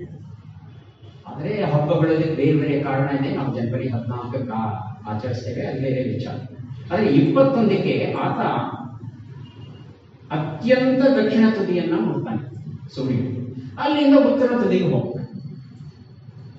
ಹಾಗಾಗಿ ಉತ್ತರ ಕರ್ನಾಟಕ ಮತ್ತು ದಕ್ಷಿಣ ಸಂಕ್ರಾಂತಿ ವೃತ್ತ ಏನಿದೆ, ಇವೆರಡರ ಇರೋದು ಉಷ್ಣವಲಯದಲ್ಲಿ. ಈ ವಲಯದ ವ್ಯಾಪ್ತಿಯಲ್ಲಿ ಫ್ರಾನ್ಸು ಬರಲ್ಲ, ಇಂಗ್ಲೆಂಡು ಬರಲ್ಲ. ಅವೆಲ್ಲ ಉತ್ತರ ತುದಿಗೆ ಹೋಗ್ಬಿಟ್ಟು ಅಲ್ಲೆಲ್ಲ ಚಳಿ ಪ್ರದೇಶ, ಬಿಸಿಲೇ ಬಿಡುತ್ತೆ. ಹಾಗಾಗಿ ವಾಕಣ್ಕರ್ ವಾದಿಸೋದು ಏನು ಹೇಳಿದಂದ್ರೆ, ನೀವು ಕಾಲಗಣನೆ ಮಾಡೋದಾದ್ರೆ ಈಕ್ವೆಟರ್ ಇಂದ ಮಾಡಬೇಕು, ಭೂಮಧ್ಯ ರೇಖೆಯಿಂದ ಮಾಡಬೇಕು. ಇಲ್ಲ, ಸೂರ್ಯ ಚಲಿಸುವ ಈ ಪಥ, ಎರಡು ರೇಖೆಗಳ ನಡುವೆ ಏನಿದೆ ಪಥ, ಅಲ್ಲಿ ಯಾವುದಾದ್ರೂ ಒಂದನ್ನು ಆಯ್ಕೆ ಮಾಡ್ಕೊಂಡು ನೀವು ಮಾಡಬೇಕು. ಆದ್ರೆ ನೀವು ಯಾರೂ ಹಾಗೆ ಮಾಡಿಲ್ಲ. ಆದ್ರೆ ಈ ವಿಶೇಷ ಏನು ಅಂದ್ರೆ, ಇಲ್ಲಿ ಆ ಸಂಕ್ರಾಂತಿ ವೃತ್ತ ಹಾದು ಹೋಗುತ್ತೆ ಉಜ್ಜಯಿನಿಯಲ್ಲಿ. ಹಾಗೆಯೇ ರೇಖಾಂಶ ಏನು ಬರುತ್ತೆ ಅದು ಸಹ ಇಲ್ಲೇ ಸೇರೋದು. ಎರಡು ಸೇರುವ ಸ್ಥಳ ಉಜ್ಜಯಿನಿ. ಅದಕ್ಕೆ ಮಹಾಕಾಲನ ದೇವಸ್ಥಾನ ಇದೆ. ಹೀಗೆಲ್ಲ ಅವರು ವೈಜ್ಞಾನಿಕ ಬಳಸ್ತಾರೆ. ಅದಕ್ಕೆ ಬೆಲೆ ಕೊಡ್ಲಿಲ್ಲ ಅನ್ನೋದು ಅದು ಬೇರೆ ವಿಚಾರ.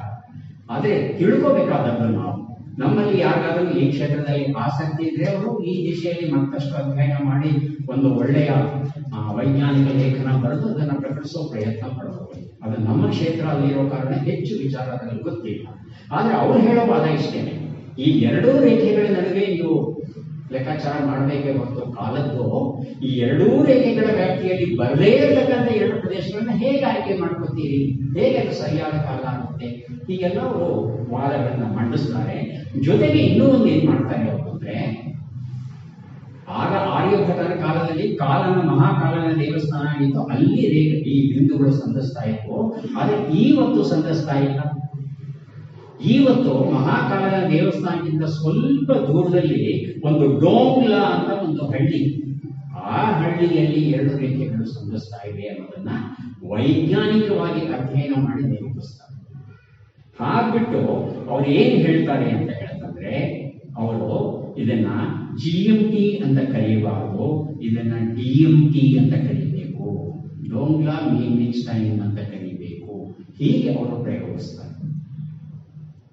ಇದಕ್ಕೆ ನಮ್ಮ ಭಾರತೀಯ ವಿಜ್ಞಾನಿಗಳು ಅಧ್ಯಯನ ಮಾಡಿ ಇದು ಸರಿಯಾ ತಪ್ಪ ಅಂತ ಹೇಳಿ, ಒಂದು ವೇಳೆ ಇದು ಸರಿ ಅಂತ ಇವತ್ತಿನ ಎಲ್ಲ ಖಗೋಳಶಾಸ್ತ್ರಜ್ಞರು ಒಪ್ಕೊಳ್ಳೋದಾದ್ರೆ ನಮ್ಮ ಸರ್ಕಾರ DMT ಕೊನೆ ಪಕ್ಷ ನಮ್ಮ ಭಾರತದ ಮಟ್ಟಿಗಾದರೂ ಮಾಡೋದು ಒಳ್ಳೆ. ಆದ್ರೆ ಮಾಡ್ತೀವಾ ಅದು ನಮ್ಮ ಮುಂದೆ ಇರ್ತಕ್ಕಂಥ ದೊಡ್ಡ ಪ್ರಶ್ನೆ. ಮಧ್ಯಪ್ರದೇಶ ಸರ್ಕಾರ ಇವತ್ತು ಉಜ್ಜಯಿನಿ ಹತ್ರ ಏನಿವರು ಈ ಡೋಂಗ್ಲಾ ಗ್ರಾಮ ಹೇಳಿದ್ದಾರೆ, ಅಲ್ಲಿ ಒಂದು ವೀಕ್ಷಣಾಲಯವನ್ನ ಆರಂಭಿಸಿ ಅವರದ್ದೇ ಆದ ಮಟ್ಟದಲ್ಲಿ ಅಧ್ಯಯನವನ್ನು ನಡೆಸ್ತಾ ಇದ್ದಾರೆ. ಅಷ್ಟರ ಮಟ್ಟಿಗೆ ಮಧ್ಯಪ್ರದೇಶ ಸರ್ಕಾರ ವಾಕಣ್ಕರ್ ಅವರಿಗೆ ಗೌರವ ನೀಡಿ ಅಲ್ಲೊಂದು ವೀಕ್ಷಣಾಲಯವನ್ನ ಸ್ಥಾಪಿಸಿ ಅವರ ಹೆಸರನ್ನೇ ಇಟ್ಟಿದ್ದಾರೆ ಆ ವೀಕ್ಷಣಾಲಯಕ್ಕೆ. ಇದು ವಾಕಣ್ಕರ್ ಅವರು ನಮಗೆ ನೀಡಿದಂಥ 3 ಬಹುದೊಡ್ಡ ಕೊಡುಗೆಗಳು. ಇದಲ್ಲದೆ ಇನ್ನೂ ಒಂದಷ್ಟು ಕೆಲಸಗಳನ್ನ ಮಾಡಿದ್ದಾರೆ.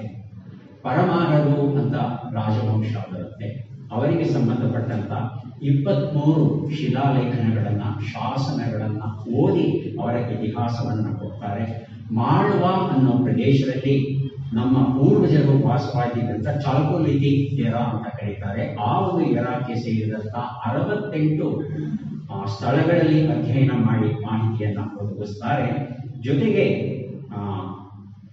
ಭೋಜ ಮಹಾರಾಜ ಅಂತ ಏನು ನಾವೆಲ್ಲ ಕಲ್ಪನೆ ಅಂತ ಕರಿತೀವಿ, ಆತ ಭೋಜ ಮಹಾರಾಜ ಇದ್ದದ್ದು ಆತನ ಮೆಹೂದಿ ತಾಮ್ರ ಫಲಕ ಅದನ್ನ ತಗೊಂಡು ಅಧ್ಯಯನ ಮಾಡಿ ಅದರ ಬಗ್ಗೆ ಮಾಹಿತಿಯನ್ನ ಕೊಡ್ತಾರೆ.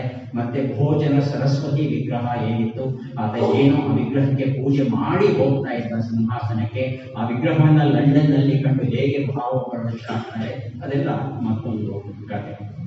ಹಾಗೇನೆ ನಮ್ಮ ಕರ್ನಾಟಕಕ್ಕೆ ಸಂಬಂಧಪಟ್ಟ ಹಾಗೆ ವಾಕಣ್ಕರ್ ರಾಷ್ಟ್ರಕೂಟ ವಂಶಕ್ಕೆ ಸೇರಿದಂತ ಮಾನ್ಯಖೇಟರ ರಾಷ್ಟ್ರಕೂಟ, ಮಾನ್ಯಖೇಟ ಅಂದ್ರೆ ಅದು ಗುಲ್ಬರ್ಗ ಜಿಲ್ಲೆನಲ್ಲಿದೆ. ಇವತ್ತು ನದಿ ಹರಿಯುತ್ತೆ ಅಲ್ಲಿ. ಮಾನ್ಯಖೇಟದ ಪಳೆಯುಳಿಕೆಗಳನ್ನ ಹಾಳದಂತೆ ಹೇಗಿದೆಯೋ ಹಾಗೆ ಅಲ್ಲೂ ಇದೆ, ನೋಡಬಹುದು. ಅಲ್ಲಿ ಇದ್ದಂತ ರಾಜ ನಾನ್ನಪ್ಪ ಅಂತ, ನನ್ನಪ್ಪ NANNAPPA ನನ್ನಪ್ಪ ಅಂತ ಹೇಳ್ತಾರೆ. ಅವರಿಗೆ ಸೇರಿದಂತ ಒಂದು ಶಾಸನವನ್ನ ಪತ್ತೆ ಹಚ್ಚಿ ನಮ್ಮ ಕರ್ನಾಟಕದ ಇತಿಹಾಸಕ್ಕೂ ಒಂದಷ್ಟು ಮಾಹಿತಿಯನ್ನ ಕೊಡ್ತಾರೆ ಅವರು. ಹರಪ್ಪ ಸಂಸ್ಕೃತಿಗೆ ಸೇರಿದ್ದು ಒಂದಷ್ಟು ಕಂಡು ಹಿಡಿತಾರೆ. ಎಲ್ಲವನ್ನು ಉಜ್ಜಯಿನಿಯಲ್ಲಿದ್ದಂಥ ಈ ಶಕವರ್ಷ ಹೇಗೆ ಆರಂಭವಾಯಿತು ಅದಕ್ಕೆ ಮಾಹಿತಿಯನ್ನ ಕೊಡ್ತಾರೆ. ಇದೆಲ್ಲ ಮಾಡೋದ್ರ ಜೊತೆಗೆ 15,000 ನಾಣ್ಯಗಳನ್ನ ಸಂಗ್ರಹ, ಪ್ರಾಚೀನ ಕಾಲ 15,000 ನಾಣ್ಯಗಳನ್ನ ಸಂಗ್ರಹಿಸಿ ಅದನ್ನ ಕಾಲಘಟ್ಟವಾಗಿ ಅದನ್ನ ವಿಭಜಿಸಿ ಇದೆಲ್ಲ ಇವತ್ತು ಮ್ಯೂಸಿಯಂ ಅಲ್ಲಿ, ವಾಕಣ್ಕರ್ ಮ್ಯೂಸಿಯಂ ಅಲ್ಲಿ ಇದೆಯಂತೆ. ಆದ್ರೆ ಇವೆಲ್ಲದಕ್ಕಿಂತಲೂ ಕೆಲವು ಮಾತ್ರ ನಾನು ಹೇಳ್ತಾ ಇದ್ದೇನೆ, ಇವೆಲ್ಲಕ್ಕಿಂತಲೂ ಬಹಳ ಬಹಳ ಮುಖ್ಯವಾದದ್ದು ಅಂದ್ರೆ ಅವರ 2 ಸಂಶೋಧನೆಗಳು. ಒಂದನ್ನ ಈಗಾಗಲೇ ಬ್ರಾಹ್ಮಿ ಲಿಪಿಯಲ್ಲಿ ಹೇಗೆ ಅವರು ಮೆಕ್ಸಿಕೋದಲ್ಲಿ ಒಂದು ಶಾಸನವನ್ನ ಕಂಡು ಹಿಡಿತಾರೆ ಅನ್ನೋದನ್ನು ಹೇಳಿದ್ದೇನೆ. ಹಾಗೆಯೇ ಮತ್ತೊಂದು ಶಾಸನವನ್ನ ರೆಡ್ಡಿಸಿ, ಈ ಕೆಂಪು ಸಮುದ್ರ ಅಂತ ಏನ್ ಕರೀತೇವೆ, ಅಲ್ಲಿನ ಒಂದು ಪ್ರದೇಶ ಕ್ವಾಯ್ಸಿನ್ ಅನ್ನೋ ಸ್ಥಳ ಅಂತೆ, ಅದು ಬ್ಯಾಬಿಲೋನ್ಗೆ ಸೇರಿದ ಸಂಸ್ಕೃತಿಗೆ ಸೇರಿದಂತ ಬ್ರಾಹ್ಮಿ ಭಾಷೆಯಲ್ಲಿ ಇರ್ತಕ್ಕಂಥ ಒಂದು ಶಾಸನ ಅಂತೆ. ಅದರ ವಿವರ ನನಗೂ ಗೊತ್ತಿಲ್ಲ. ಆದರೆ ವಾಕಣ್ಕರ್ ಅವರು ಭಾರತದ ಹೊರಗೆ ನಡೆಸಿದಂತಹ ಸಂಶೋಧನೆಗಳಲ್ಲಿ ಇವೆರಡು ಬಹಳ ಮುಖ್ಯ ಅನ್ನೋ ಒಂದು ತೀರ್ಮಾನಕ್ಕೆ ಬಂದಿದ್ದಾರೆ ತಜ್ಞರು. ಹಾಗಾಗಿ ವಾಕಣ್ಕರ್ ಅವರು ನಿಜಕ್ಕೂ ಏನೆಲ್ಲ ಕೆಲಸಗಳನ್ನ ಮಾಡಿದ್ದಾರೆ ಅಂತ ಪರಿಪೂರ್ಣವಾಗಿ ಅಧ್ಯಯನ ನಿಜಕ್ಕೂ ಮಾಡಬೇಕಾಗಿದೆ. ಅಧ್ಯಯನ ಮಾಡಿ ಈ ಎಲ್ಲ ತಾಂತ್ರಿಕ ವಿಷಯಗಳನ್ನ ಜನಸಾಮಾನ್ಯರಿಗೆ ಅರ್ಥ ಆಗುವ ರೀತಿಯಲ್ಲಿ ವಿವರಿಸಿ ಹೇಳಬೇಕಾಗಿದೆ. ಇನ್ನೊಂದು ಮಾತನ್ನ ಹೇಳಿ ನನ್ನ ಮಾತಿಗೆ ಮಂಗಳವನ್ನ ಹಾಡ್ತೇನೆ. 400 ವೈಜ್ಞಾನಿಕ ಪ್ರಬಂಧಗಳನ್ನ 6 ಪುಸ್ತಕಗಳನ್ನ ಬರೆದಂತ ಇವರ ವಿದ್ವತ್ತನ್ನ ಮನಗಂಡಂತ ಕಾಂಗ್ರೆಸ್ ಸರ್ಕಾರ, ಇಂದಿರಾ ಗಾಂಧಿ, RSS ಅಂದ್ರೆ ಉಳಿದು ಬಿಡುವ ಇಂದಿರಾ ಗಾಂಧಿ ವಾಕಣ್ಕರ್ ಅವರ ಪಾಂಡಿತ್ಯವನ್ನ ನೋಡಿ ಅವರಿಗೆ ಪದ್ಮಶ್ರೀ ಪ್ರಶಸ್ತಿ 77ರಲ್ಲಿ ತುರ್ತು ಪರಿಸ್ಥಿತಿ ಉಂಟಾದಾಗ ಆ ತುರ್ತು ಪರಿಸ್ಥಿತಿಗೆ ವಾಜಪೇಯಿ, ಅದ್ವಾನಿ ಅಂತವರೇ ಜೈಲಲ್ಲಿ ಸೇರಿದಾಗ ಧೈರ್ಯವಾಗಿ RSS ಟೋಪಿ ಹಾಕೊಂಡು ಹೋಗಿ ಪದ್ಮಶ್ರೀ ಪ್ರಶಸ್ತಿ ಸ್ವೀಕರಿಸುವ ಛಾತಿ ಇದ್ದಂತ ವಾಕಣ್ಕರ್ ತಂಟೆಗೆ ಬರೋಲ್ಲ. ಯಾಕೆ ಬರೋಲ್ಲ ಅಂದ್ರೆ ಈತ ಮಹಾನ್ ವಿದ್ವಾಂಸ, ಈತನ ತಂಟೆಗೆ ಹೋಗಬಾರ್ದು ಅನ್ನೋ ಕಾರಣದಿಂದ ಏನೋ ಅವರನ್ನ ಬಂಧಿಸಲ್ಲ. ಆದರೆ ಉಳಿದವರೆಲ್ಲ ತುಂಬಾ ಜನ ಬಂಧನಕ್ಕೆ ಬರಲ್ಲ. ಆ ರೀತಿಯಾದ ಮಹಾನ್ ವ್ಯಕ್ತಿ, ತಾನು ನಂಬಿದ ತತ್ವಗಳಿಗೆ ಜೀವವನ್ನ ಕೊಡೋಕೆ ಸಿದ್ಧವಿದ್ದಂತಹ ವ್ಯಕ್ತಿ. PhD ಪ್ರಬಂಧ ಮಂಡಿಸಿದಾಗ ಕೃತಜ್ಞತೆಗಳು ಒಂದು ಕೊನೆಯಲ್ಲಿ ಇರುತ್ತಲ್ವ, ಗ್ರಂಥವನ್ನ ಇತ್ಯಾದಿಗಳೆಲ್ಲ, ಅಲ್ಲಿ RSSಗೆ ಕೃತಜ್ಞತೆಯನ್ನು ಸೂಚಿಸಿರ್ತಾರೆ.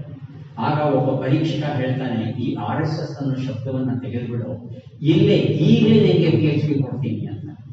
ವಾಕಣ್ಕರ್ ಹೇಳೋದು, ಈ PhD ನೀವೇ ಇಟ್ಕೊಳ್ಳಿ, ನನಗೆ ಬೇಡ. ಅವರಿಂದ ನಾನು ಉಪಕೃತನಾಗಿದ್ದೇನೆ, ನನಗೆ ಸಹಾಯ ಆಗಿದೆ ನನ್ನ ಅಧ್ಯಯನಕ್ಕೆ, ನಾನು ಯಾಕೆ ಕೃತಜ್ಞ ಆಗಬೇಕು? ಕೃತಜ್ಞತೆ ಇದೆ ನನ್ನಲ್ಲಿ.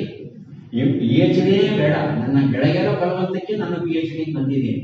ಎಲ್ಲರೂ ನಿಮ್ PhD ಕಟ್ಕೊಂಡು ನನ್ಗೇನಾಗಬೇಕು? ನನ್ನ ಅಧ್ಯಯನ ಉಂಟು, ನಾನು ಹೀಗೆ ಎದ್ದು ಹೋಗ್ಬಿಡ್ತಾನೆ. ಅದೇ ಉಳಿದ ಪರೀಕ್ಷೆಗಳು ಸಮಾಧಾನ ಮಾಡಿ ಕರ್ಕೊಂಡು ಕೂರಿಸಿ ಅವರಿಗೆ ಆಮೇಲೆ PhD ಕೊಡ್ತಾರೆ, ಅದು ಬೇರೆ ವಿಚಾರ. ಆದರೆ ನಂಬಿದ ತತ್ವಗಳಿಗೆ ಬದ್ಧವಾಗಿ ಬದುಕನ್ನು ನಡೆಸೋದಿದೆಯಲ್ಲ, ಅಧ್ಯಯನ ನಡೆಸೋದಿದೆಯಲ್ಲ, ಅದು ಎಲ್ರಿಗೂ ಸಾಧ್ಯ. ಈ ಒಂದು ಹಿನ್ನೆಲೆ ಇಷ್ಟೆಲ್ಲ 4000 ಗುಹೆಗಳನ್ನ ಅಧ್ಯಯನ ಮಾಡಿ ಇಷ್ಟೆಲ್ಲ ಕೆಲಸಗಳನ್ನ ಮಾಡಿದ್ದಾರೆ ಭಾರತದ ಒಳಗೂ ಹೊರಗೂ. ಅಂದ್ರೆ ಅವರು ಸಾಂಸಾರಿಕ ಜೀವನ ನಡೆಸಿದ್ದು ಬಹಳ ಕಡಿಮೆ, ಆದರೆ ಸಂಪೂರ್ಣ ಸಹಕಾರವನ್ನ ಅವರ ಶ್ರೀಮತಿಯವರು ಕೊಡ್ತಾರೆ. ಹಾಗಾಗಿ ನನ್ನ ಲೆಕ್ಕದಲ್ಲಿ ಅವರ ತ್ಯಾಗ ಬಹಳ. ಅವರು ಒಂದು ಮುಕ್ತ ಅವಕಾಶವನ್ನ ವಾಕಣ್ಕರ್ ಅವರಿಗೆ ಮಾಡದೆ 3 ಹೊತ್ತು ಕಿರಿಕಿರಿ ಮಾಡ್ತಾ ಇದ್ರೆ, ಮಕ್ಕಳು ಮುಳ್ಳಿನ ಹಾಗೆ ಇದ್ದಿದ್ರೆ ಬಹುಶಃ ಇಂತಹ ಕೆಲಸವನ್ನ ಮಾಡಕ್ಕಾಗ್ತಿರ್ಲಿಲ್ಲ ವಾಕಣ್ಕರ್. ಅವರಿಗೆ ಮಕ್ಕಳಿಲ್ಲ ವಾಕಣ್ಕರ್, ಯಾಕೆ ನಮಗೆ ಗೊತ್ತಿಲ್ಲ. ಆದರೆ ಜೀವನದ ಬಹುಭಾಗವನ್ನ ಅವರು ಅರಣ್ಯಗಳಲ್ಲೇ ಕಳೀತಾರೆ, ಗುಹೆಗಳಲ್ಲೇ ಕಳೀತಾರೆ, ಸಂಶೋಧನೆ ಮಾಡತಾನೆ ಕಳೀತಾರೆ. ಯಾರಾದ್ರೂ ಒಬ್ರು ಹೇಗಿದ್ರೇನೆ ಏನಾದ್ರೂ ಒಂದು ಬದಲಾವಣೆ ಆಗಲಿಕ್ಕೆ ಸಾಧ್ಯ. ಇಲ್ಲವಾದ್ರೆ ಜ್ಞಾನ ಪ್ರದೇಶದಲ್ಲಿ ಹೊಸ ಹೊಳವನ್ನು ಕೊಡ್ಲಿಕ್ಕೆ ಸಾಧ್ಯ ಇಲ್ಲ. ಹಾಗಾಗಿ ಈ ಎಲ್ಲ ಸಂಶೋಧನೆಗಳ ಹಿನ್ನೆಲೆಯಲ್ಲಿ ನನಗನ್ಸಿದ್ದು ಅವರಿಗೆ ಶೈಲಚಿತ್ರಗಳ ಪಿತಾಮಹ ಅಂತ ಏನು ಒಂದು ಬಿರುದನ್ನು ಕೊಟ್ಟಿದ್ದಾರೆ, father of Indian cave art. ಅದು ಅರ್ಥವತ್ತಾಗಿದೆ ಅಂತ ಅನ್ಸುತ್ತೆ. ಕೊನೆಯ ಪಕ್ಷ ಈಗಲಾದರೂ ಭಾರತೀಯರು ಅವ್ರ ಬಗ್ಗೆ ಒಂದಷ್ಟು ಸಂಚಲನವನ್ನ ಉಂಟು ಮಾಡಬೇಕು, ಅವ್ರ ಬಗ್ಗೆ ಒಂದಷ್ಟು ಜನ ತಿಳ್ಕೋಬೇಕು ಅಂತ ಆಸೆ ಇಟ್ಕೊಂಡು ಈ ರೀತಿಯಾದ ಒಂದು ವರ್ಷವನ್ನ, ಅವರ ಜನ್ಮ ಶತಾಬ್ದಿಯನ್ನ ಆಚರಿಸ್ತಾ ಇರೋದು ಸಂತೋಷ. ಆದರೆ ಮತ್ತಷ್ಟು ಸೊಗಸಾಗಿ ಆಚರಿಸಬಹುದಾಗಿತ್ತೇನೋ ಅಂತ ಅನ್ಸುತ್ತೆ. ಕಾರಣ ಏನು ಅಂತ ನನಗೂ ಗೊತ್ತಿಲ್ಲ, ನಿಮಗೂ ಗೊತ್ತಿಲ್ಲ. ಆದರೆ ನಮ್ಮ ಮಟ್ಟದಲ್ಲಿ ನಾವೇನ್ ಮಾಡಬಹುದು ಅಂದ್ರೆ ವಾಕಣ್ಕರ್ ಅವರ ಬಗ್ಗೆ ಈ 3 ವಿಚಾರಗಳನ್ನ ಹೇಳ್ತಾ ಬಂದರೆ ಆದರೆ ಸಾಕಾಗುತ್ತೆ. ಕನ್ನಡದಲ್ಲಿ ಈಗ ಯಾವ ಬಗ್ಗೆ ಒಂದು ಪುಸ್ತಕ ಪ್ರಕಟ ಆಗ್ತಾ ಇದೆ, ಅದು ಮೊನ್ನೆನೇ ಲೋಕಾರ್ಪಣೆ ಆಗಬೇಕಾಗಿತ್ತು, ಆಗಿಲ್ಲ, ಕಾರಣ ಗೊತ್ತಿಲ್ಲ. ಅಂದರೆ ಒಂದು ಪುಸ್ತಕ ಅಂತೂ ಬರುತ್ತೆ ಕನ್ನಡ, ಅಷ್ಟರ ಮಟ್ಟಿಗೆ ತೃಪ್ತಿಯನ್ನ ನಾವು ಪಡೆಯಬಹುದು. ಈ ಸಂಜೆ ನಿಮ್ಮ ಜೊತೆ ಕಳೀತಾ ವಾಕಣ್ಕರ್ ಬಗ್ಗೆ ಒಂದಷ್ಟು ಅವರ ನೆನಪಲ್ಲಿ ಅವರ ಕಾರ್ಯಕ್ಷೇತ್ರಗಳಲ್ಲಿ ಒಂದಷ್ಟು ಮನಸ್ಸನ್ನ ಹರಿಬಿಡೋದಕ್ಕೆ ತಾವೆಲ್ಲ ಅವಕಾಶ ಮಾಡಿಕೊಟ್ಟಿದ್ದೀರಿ. ತಮಗೆ ಹಾಗೂ ಈ ಮಂಥನವನ್ನ ನಡೆಸ್ತಾ ಇದ್ದಾರೆ